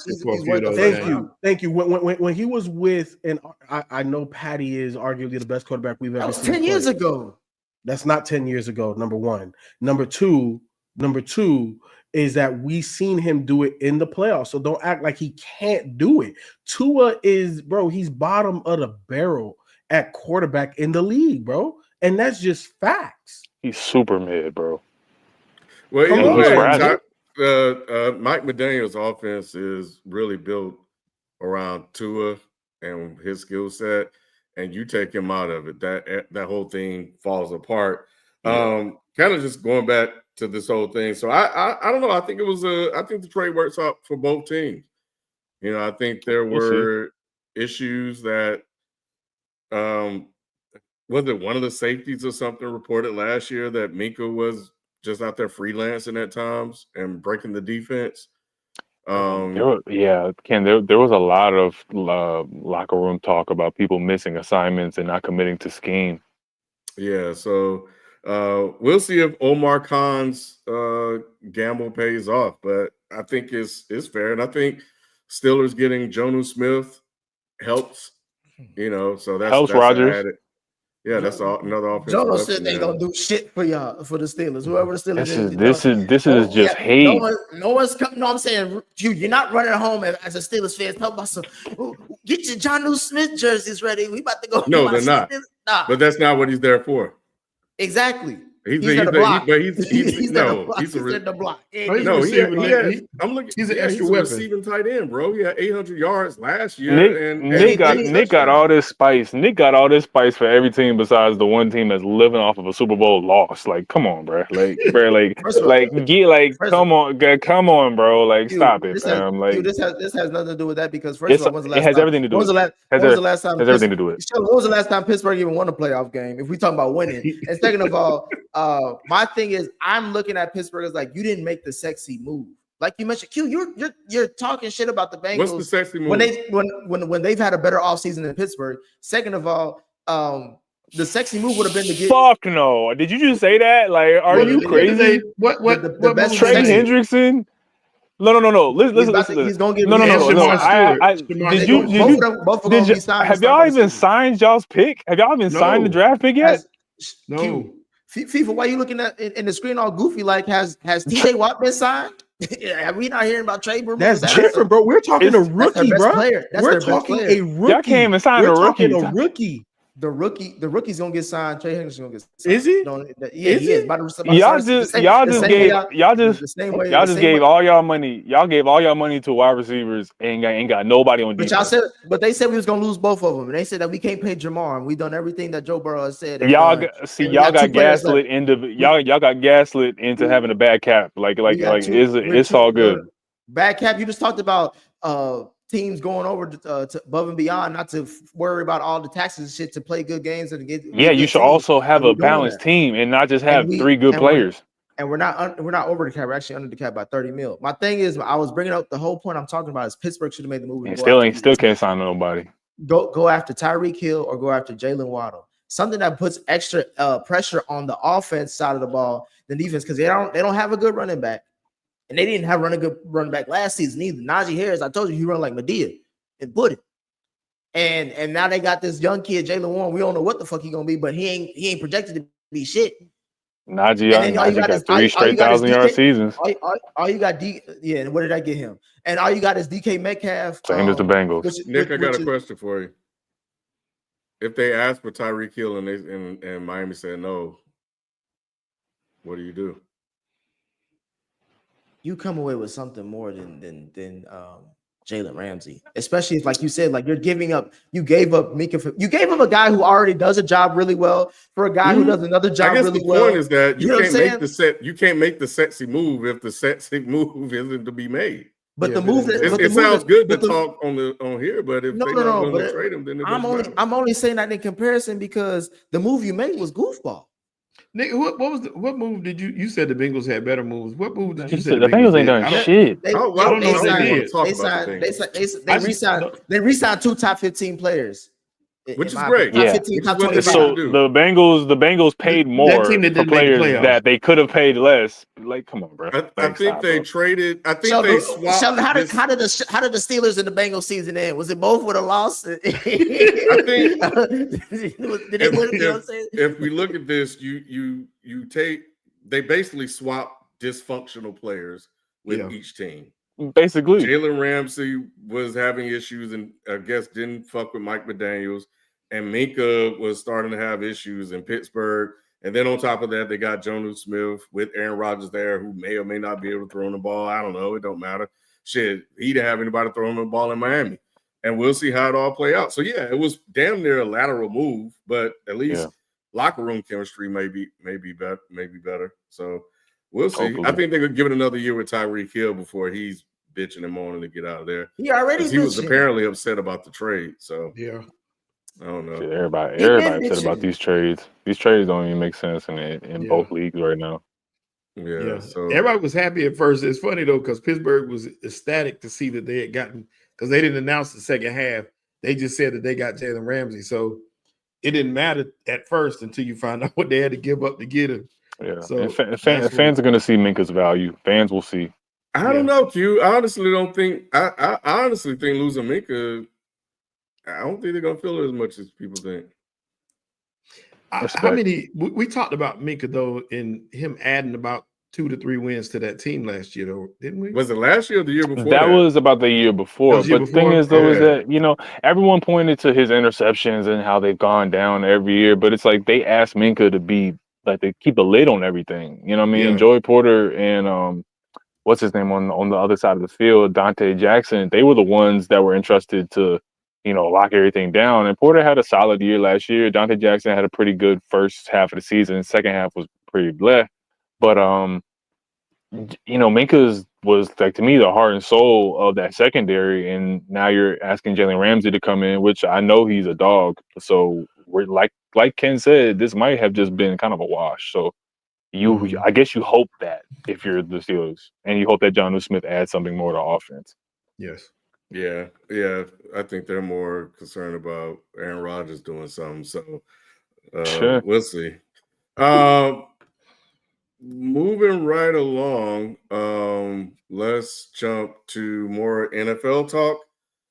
With the NFL season about 2 months away, we're reminded of who will be enshrined in this year's Hall of Fame class of 2025.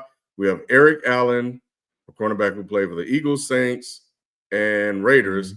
Jared Allen, a defensive end who played for the Chiefs, Vikings, Bears, and Panthers. Antonio Gates, a tight end who played for the Chargers, and Sterling Sharp, a wide receiver selected as the senior finalist. What did y'all think about this Hall of Fame class?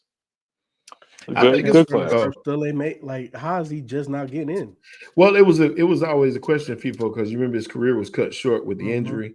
So he was amazing when he played, but it was just so short. That's why you saw the time. That's what I would assume is the reason you saw the time taken. You had to actually argue for his inclusion because he didn't have all those numbers, because once again, it wasn't like he had a lengthy career.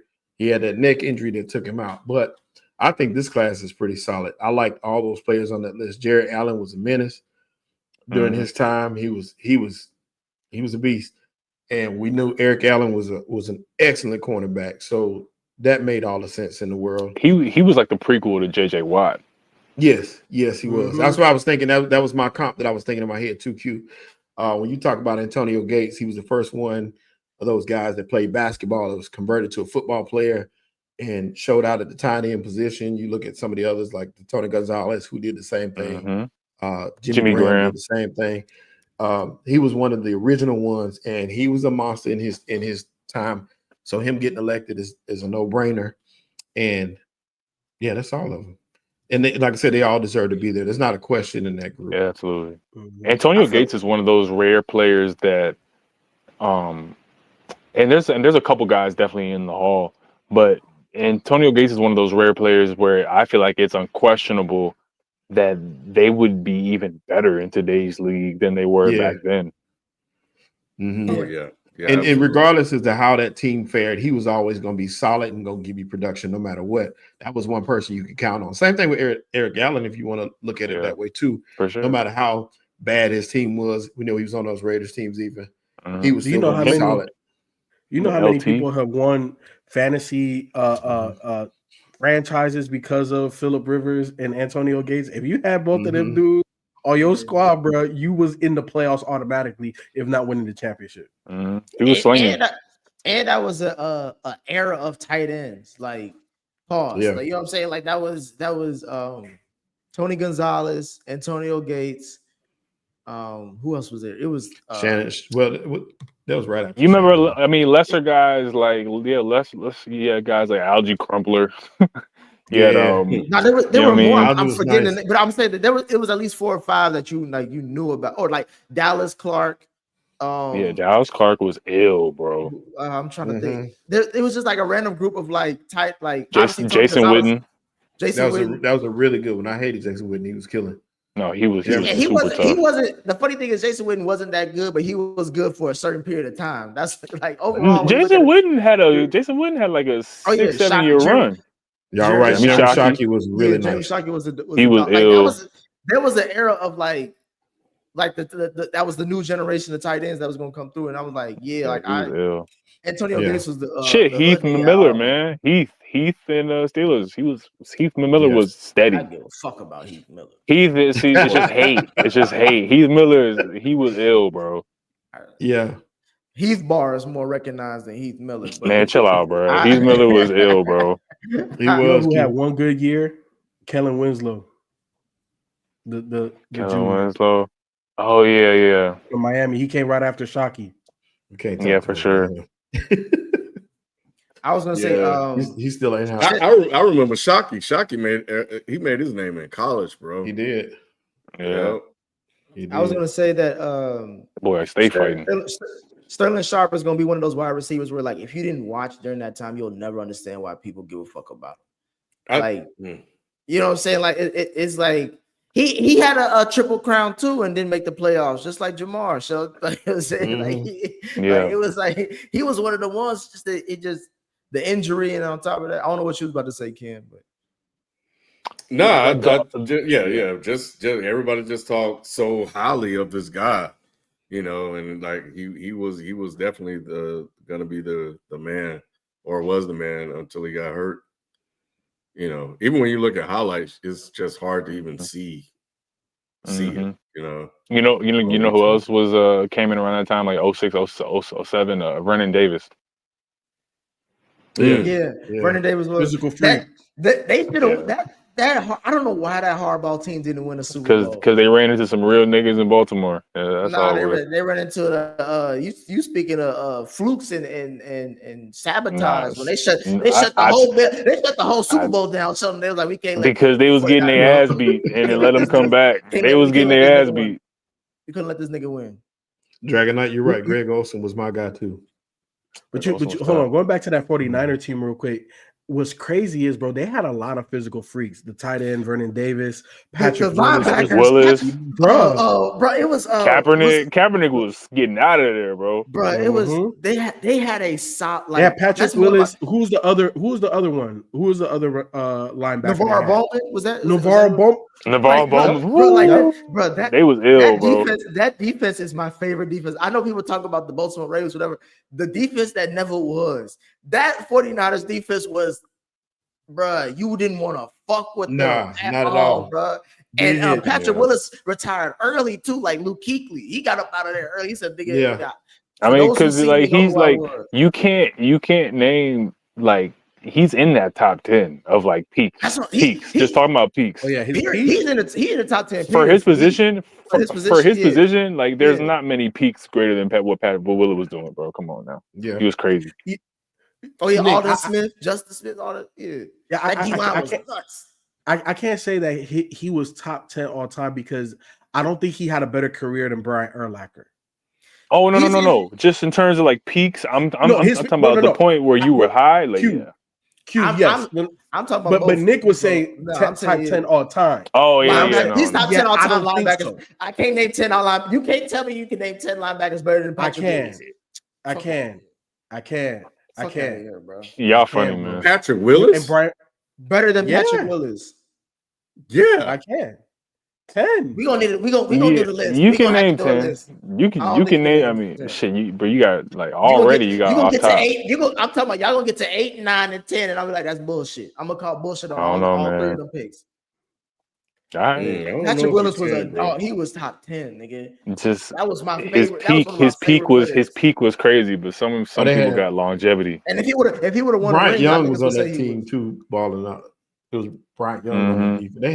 They had everybody on that team. Yeah, I get what you're saying, though, Nick. His high was high. That bar was set high by Patrick Willis.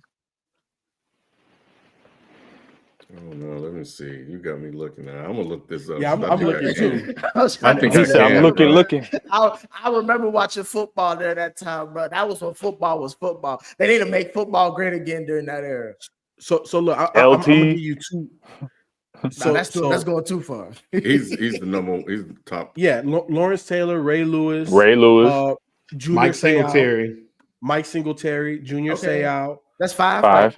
Brian Urlacher. Okay, 6. See some of these older cats. See this one here we go. Dick Buckus gonna get there. Yeah, Dick Buckus. Yeah, okay, that's 7. Derrick Brooks. Yep, Derrick Brooks. Yep, that's 8. Derek Thomas. Yep, that's 9. He was a linebacker. Somebody on the Steelers was top 10. Linebacker. Somebody on the Steelers was top 10. Somebody on the Steelers was top 10. You're probably looking at some of the old cats like Jack Ham or somebody like that. Yeah, we ain't going back that far. Lawrence Taylor, Derek Thomas. He's 10. He's either 9 or 10. Nobody can tell me shit. He has a case. Yeah, we already said Mike Singletary. He definitely has a case, but his peak was I said, you can't name 10 peaks greater than what he did. I agree with that statement. I got Patrick Willis at 10. Bobby White Luke Kuechly was better than him too, Nick. Yep. No, I wouldn't do that. Yeah, did he win Defensive Player of the Year, Luke Kuechly? Every one of those years, he was leading the team in tackles. Yeah, he was voted from Cincinnati. He's from the Cincinnati area. First team All Pro, Defensive Player of the Year 2013, Rookie of the Year. How do y'all feel about what's his name, white boy from Green Bay? You know what I'm talking about? Clay Matthews. Clay Matthews. No, he's not top 10.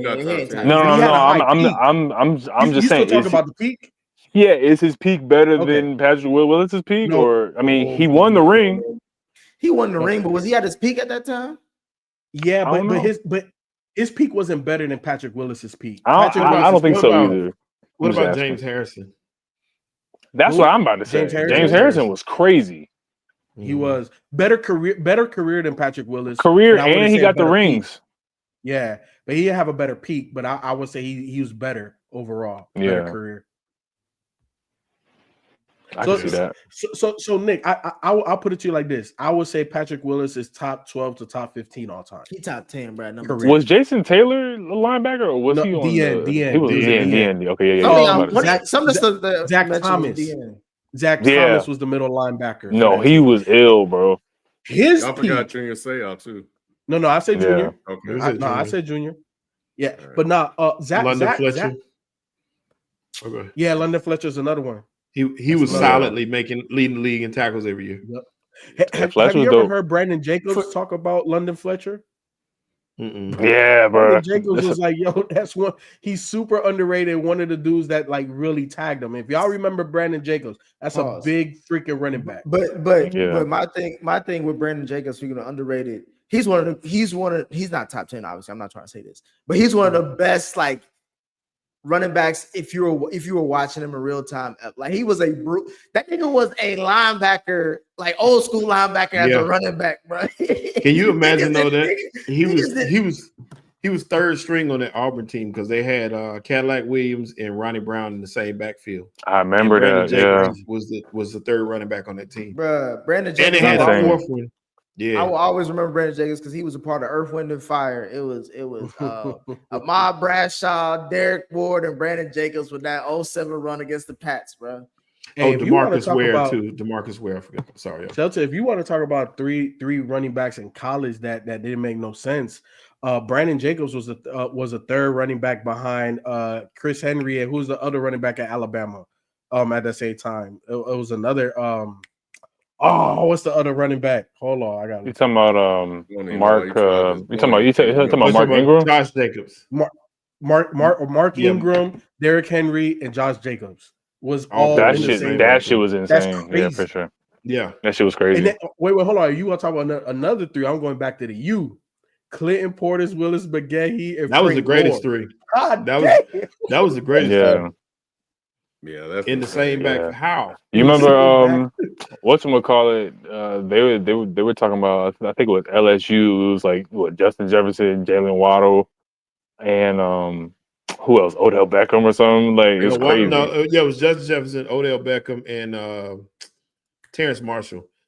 Yeah, bro. They had Waddle. That was Alabama. Though, yeah. Waddle was Devontae. Devontae, Henry Ruggs. And it was one other one. It's Ruggs, Devontae, and then the big dude from on the Browns now. Judy. Yeah. Oh, it was Judy. Bro, okay. They had four horsemen. That shit was crazy. Yep. And they would all do separate things. You couldn't stop them. Yeah. No, it was crazy. All right. Chase. And Devontae was the best one. Yep. That is what we got. Let's do super chats and member chats. We got worst of the week. Oh yeah, worst of the week. Before we do that, she goes up. Like damn, man. Like hey, man. All right. So worst of the week. Hopefully he got. I hope he got the picture up there because yes, sir. Nah. They got Nick off the Henny. Yo. This is worst of the week. Yes, I was so embarrassed watching this video. Yo, this is low key. Ace deserves everything he get for hiring this nigga.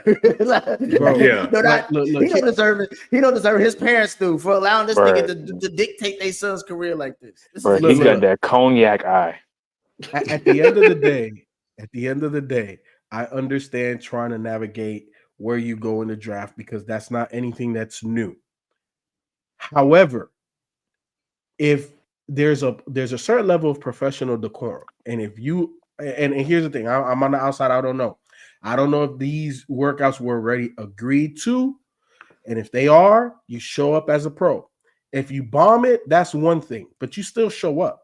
The fact that you were trying to manipulate the draft and taking advice from somebody that is not even registered when the NBPA, he is not certified by the NBA to be an agent is a problem. So if this is the person that you truly wanted to be your agent, because there are momagers, you know what I'm saying? There are dadagers. You know what I'm saying? There are people, go get certified and become official. And even though you look like this, we couldn't really talk smack about you. But the fact that you look like this, you gave this man bad advice, and you are not certified, that's the worst performance of the week, Ace Bailey, with his agents. Bro, this dude looks like everything they were trying to put on Shador, like during the draft. This is like what I was envisioning from hearing the reports about Shador's workouts. Like this nigga walking in a Rolls Royce, listening to Jay-Z's Dynasty album, talking about we ain't going there. My boy is like that. We ain't doing none of that. And he's just like, sir, we really just want to take him in Philadelphia. It'd be a great opportunity. Nah, what's the package like? You gonna make him a star or not, bro? Like, what's really good with it? Like, nah, we're not doing that, bro. That's not how you come in an interview, bro. Dude. That's how you gotta be direct like that. So that's why your ass is gonna be in Utah with the Mormons. Like that's shit. Come on, bro. He's stuck in Utah. He could have been in Philly. Yeah. Come on, bro. Could have been in multiple teams, and it's just like Nah, man. I like, and that was one of the worst things I saw recently. Just from refusing to work out for teams. I understand, like people said, trying to make it, where you want to go. I understand Rich Paul and these people, they actually flex their clout like that. But the only way that you can do that is with infrastructure and relationships, and you don't got either of them, bro. And that's why your boys messed up. These guys need to stop it. We've seen it try over and over again. You cannot manipulate where you want to go. Period. It just doesn't happen. They all try. There's only one person that may or may not have been successful, and we could probably say they may have been successful, and that was the Manning. Everybody else that tried to do that shit, it hasn't worked. Yeah, y'all can't do it. Every last one of them. So you got to be first and foremost, Ken. They showed us you got to be Mr. White Man. You got to come from a family of Mr. White Man too. If you're not of those two things, you going where you get drafted at. Jaden Daniels' mom, she went through all the classes. She got certified. She went to school for it so she could represent her son. And you got to give her respect for that. And no one talks about that like that, Q. No one talks about that like everyone says she's overbearing and blah, blah, blah. That's why they do Rich Paul like that, Ken, because Rich Paul actually does have the influence to make certain teams look at different prospects. Like what's his name, when he was on the phone with, I think it was Phoenix, and they had the number 10 pick or whatever, he was on the phone saying, everything should be a go. I think he'll be there. I'm gonna make sure that I deliver him at number 10. That's where we're at now with certain agents and having these this amount of influence. It's not necessarily about the fact that you can pick where you want to go, but you get enough intel and you have enough relationships around the league to where you can see a feel for where guys want to pick and where guys want to pick you at. And you can kind of steer people, be like, hey, my boy is more keen on picking them at getting picked at number 7 as opposed to getting picked at number 9. So you call other teams and you say, hey, you should go with so-and-so. You can also have enough influence to where, don't draft my boy here because I can deliver you a free agent just a couple weeks later that's going to fill that role for you. It's just guys like Rich Paul have enough pull like that. This dude, this is an embarrassment. But Q, let's talk about how Rich Paul got there, right? When he was about to get drafted into the NBA, I can't remember the actual agent that he signed to, but he told the agent, you have to take Rich Paul under your wing and teach him everything that you know if you're going to sign me as an agent. So Rich Paul learned, he obviously got certified, did everything that he had to do to become legit, but he had a leg up because of LeBron, and LeBron put him in position. And then once Rich told him, hey, bro, like, we good to go, cut ties with the actual agency, created Clutch Sports, and now he has that influence. But if you're going to go this route, come on, you saw the picture. Can't put it up one more time just for everybody to know. Okay, bet. Well, if anybody watching or in the future come across this video and you watch it to this point and you are going to be a professional athlete, please, and look, I'm for the brother man. I'm for the Latinos. I'm for everybody melanated. For the Africanos, the Brazilianos, everybody, the Boricuas, everybody. If he looked like that and he's not certified, bro, don't even touch it, bro. Don't even go nowhere near that. Why do you have to say that in 2025 is nuts? Yeah, that's all I have to say. I mean, that's why I say that's the reason why I say Ace Bailey didn't deserve what he got. He in Utah now. Josh Bros, can't wait for football season. If you weren't with the Jets when we went 5-12, don't be with us when we go 4-13. That's crazy. Jets winning 8 games this year. Book it. I can see them having an improvement. Mike Tomlin needs to go. These moves sucks. All right. That's not all on Mike Tomlin. This is my flop. We're not doing this. We're not doing this. Nope, we're not. Rayshawn's a MAGA supporter. Appreciate that. So Marty McFly, sorry to bring it back to the NBA, but do Knicks have a coach by training camp? Don Staley or Mike Brown, Nick? It's gonna be Mike Woodson. It's gonna be Ace Bailey's manager. That's exactly it's gonna be Ace Bailey. It's gonna be Ace Bailey's manager. They gonna call 12 Kyle Hey, yo, about 3 candidates away. Y'all niggas should get on the line. Like, yo, like y'all niggas trying to do suicides or what? Like, get the fuck out of here, bro. They gonna get West Side Gun, Q. This nigga listen to Dipset at practice. Nah, I don't know. I don't know who they gonna get, but they gonna get some. Yo, real quick, him trying to show. Yo, real quick, him trying to show off the bezel, but also not trying to show it off. What he like? Get this nigga out of here, bro. Imagine hiring somebody to run a multi-million-dollar company, or like to manage your millions, to manage your stock. Man, get out of here. That's what they deserve, bro. Josh Rose, I've been really trying to get into baseball, but it just hasn't clicked for me yet. Do any of you guys have similar struggles with the sport? Yep. Baseball is great in playoffs. October is when it really matters. Yeah.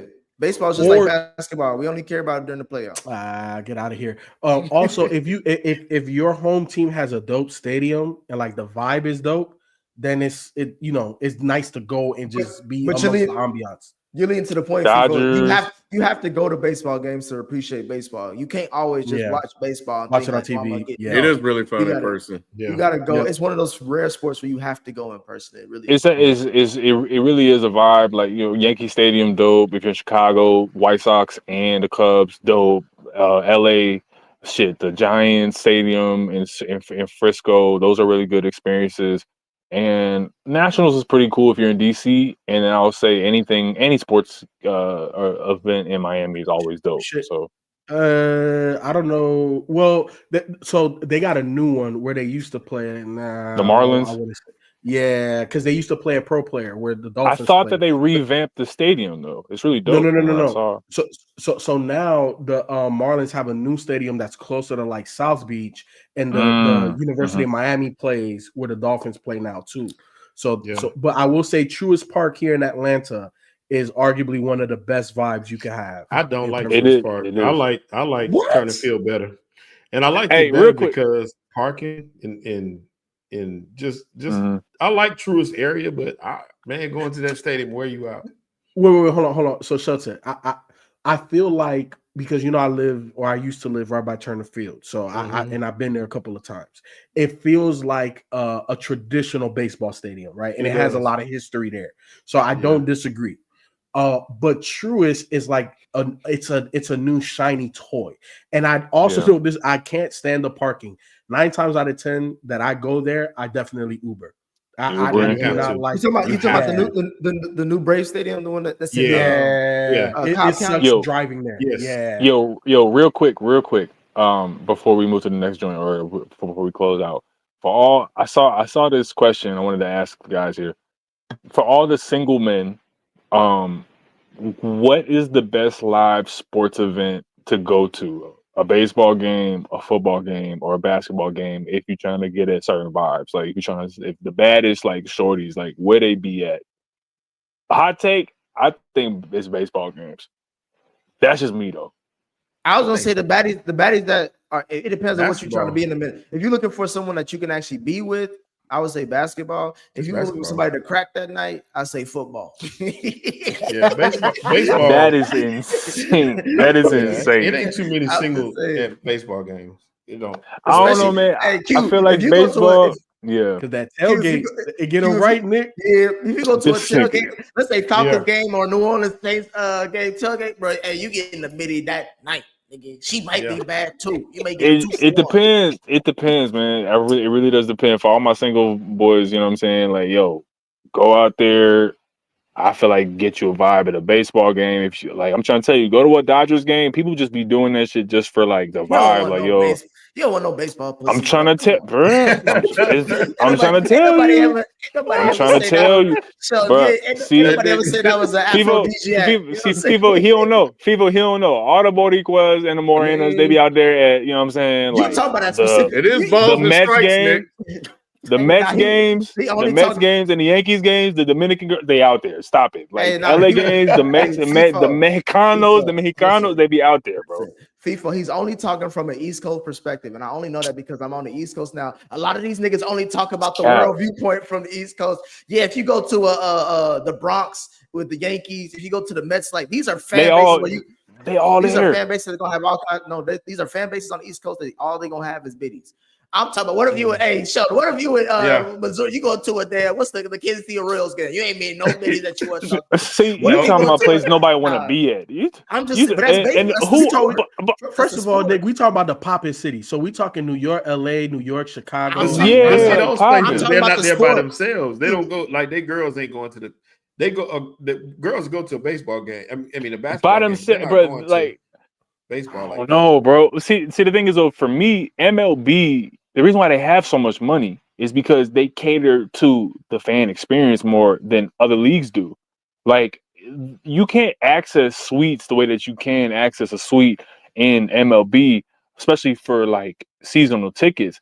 And plus, the seating is almost on some like airplane shit where you can get economy, you can get, you know what I'm saying, like the premium plus packages, you can get the executive packages, and you can have people cater your room, cater your row for you, all kind of shit. And then you go to the NBA, it's like, hey, get your popcorn and go sit down. If you're not in the friends and family section, and then if you're not in the suite, it's kind of the same everywhere. And plus the nosebleeds is nothing.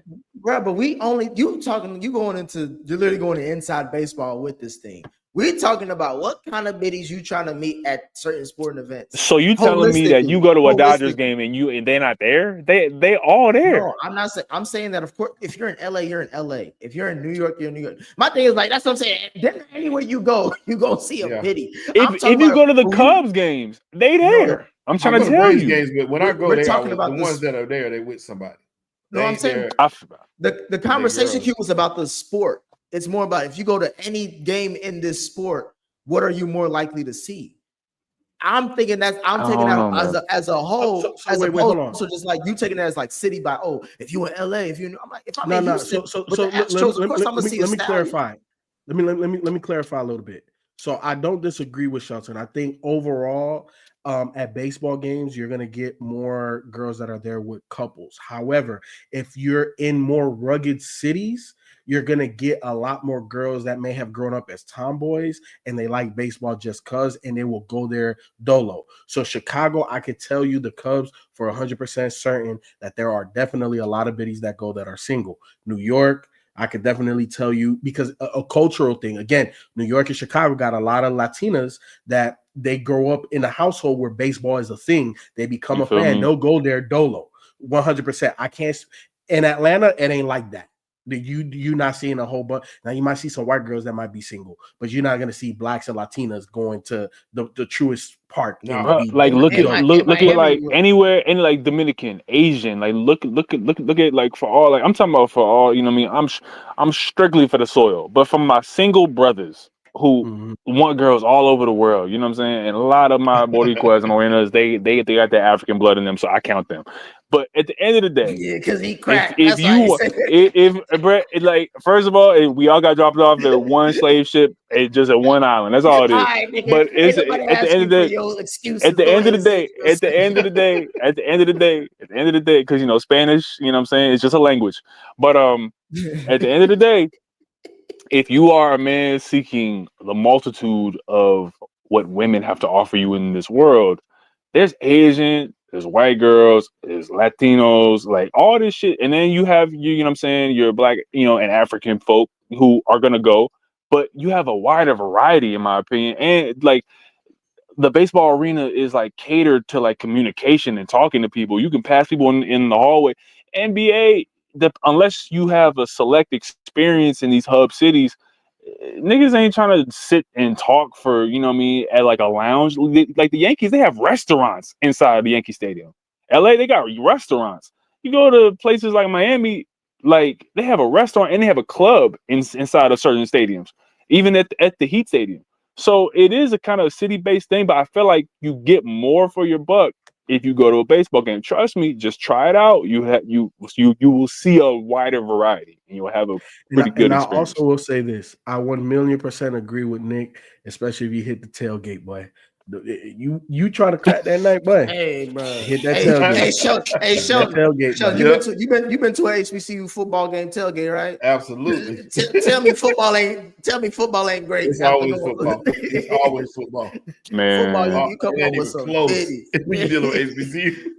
Hey, listen, football gonna have any kind you want, auntie, a young biddy. Yeah. He said, auntie. It's gonna all be there. The Tyler Perry crowd. The Tyler Perry audience out there. Stepsister, half sister. That's hilarious. Catch everybody. That's true. Play cousins and some bullshit. But that's all I have for the night, though. I just wanted to ask that. Cool. Can they want to get in trouble? That's why you could participate.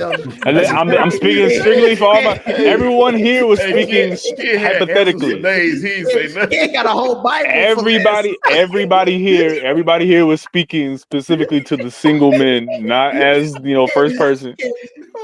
Ken got a whole algorithm ready. He gonna tell us off there.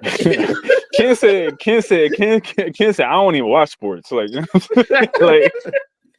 He said the sports that I do ain't got nothing to do that you want to have on TV. He's like, I'm focused on the game. Like I ain't really watching nothing else. Hey, that's funny. But go ahead, Kim. That's my bad. But yeah, man, we're gonna we'll be back around training camp. When is training camp? Or probably a little sooner. You itching for football too, ain't you? Summer league is next week, and training camp is about in 3 weeks from now. Yeah, Eagles go to camp on the 22nd. Yeah, we do. Yeah, July. We give a damn about summer league. About to watch the Eagles Invitational this year. Y'all welcome to watch it in the NFC. You said 22nd, Shelton? July. Yes, the 22nd of July. Okay. So, of course, any big breaking news or anything like that, we may hop on and discuss. If something happened, I may drop a video or two just to stay around. But yeah, man, that's gonna be it for us, man. For the regular show for a couple of weeks, and we'll be back for football. Yeah, everybody's gonna be excited for that one. Yes, sir. So see you in August. Mm-hmm. So we'll catch you guys next time. We out. Peace.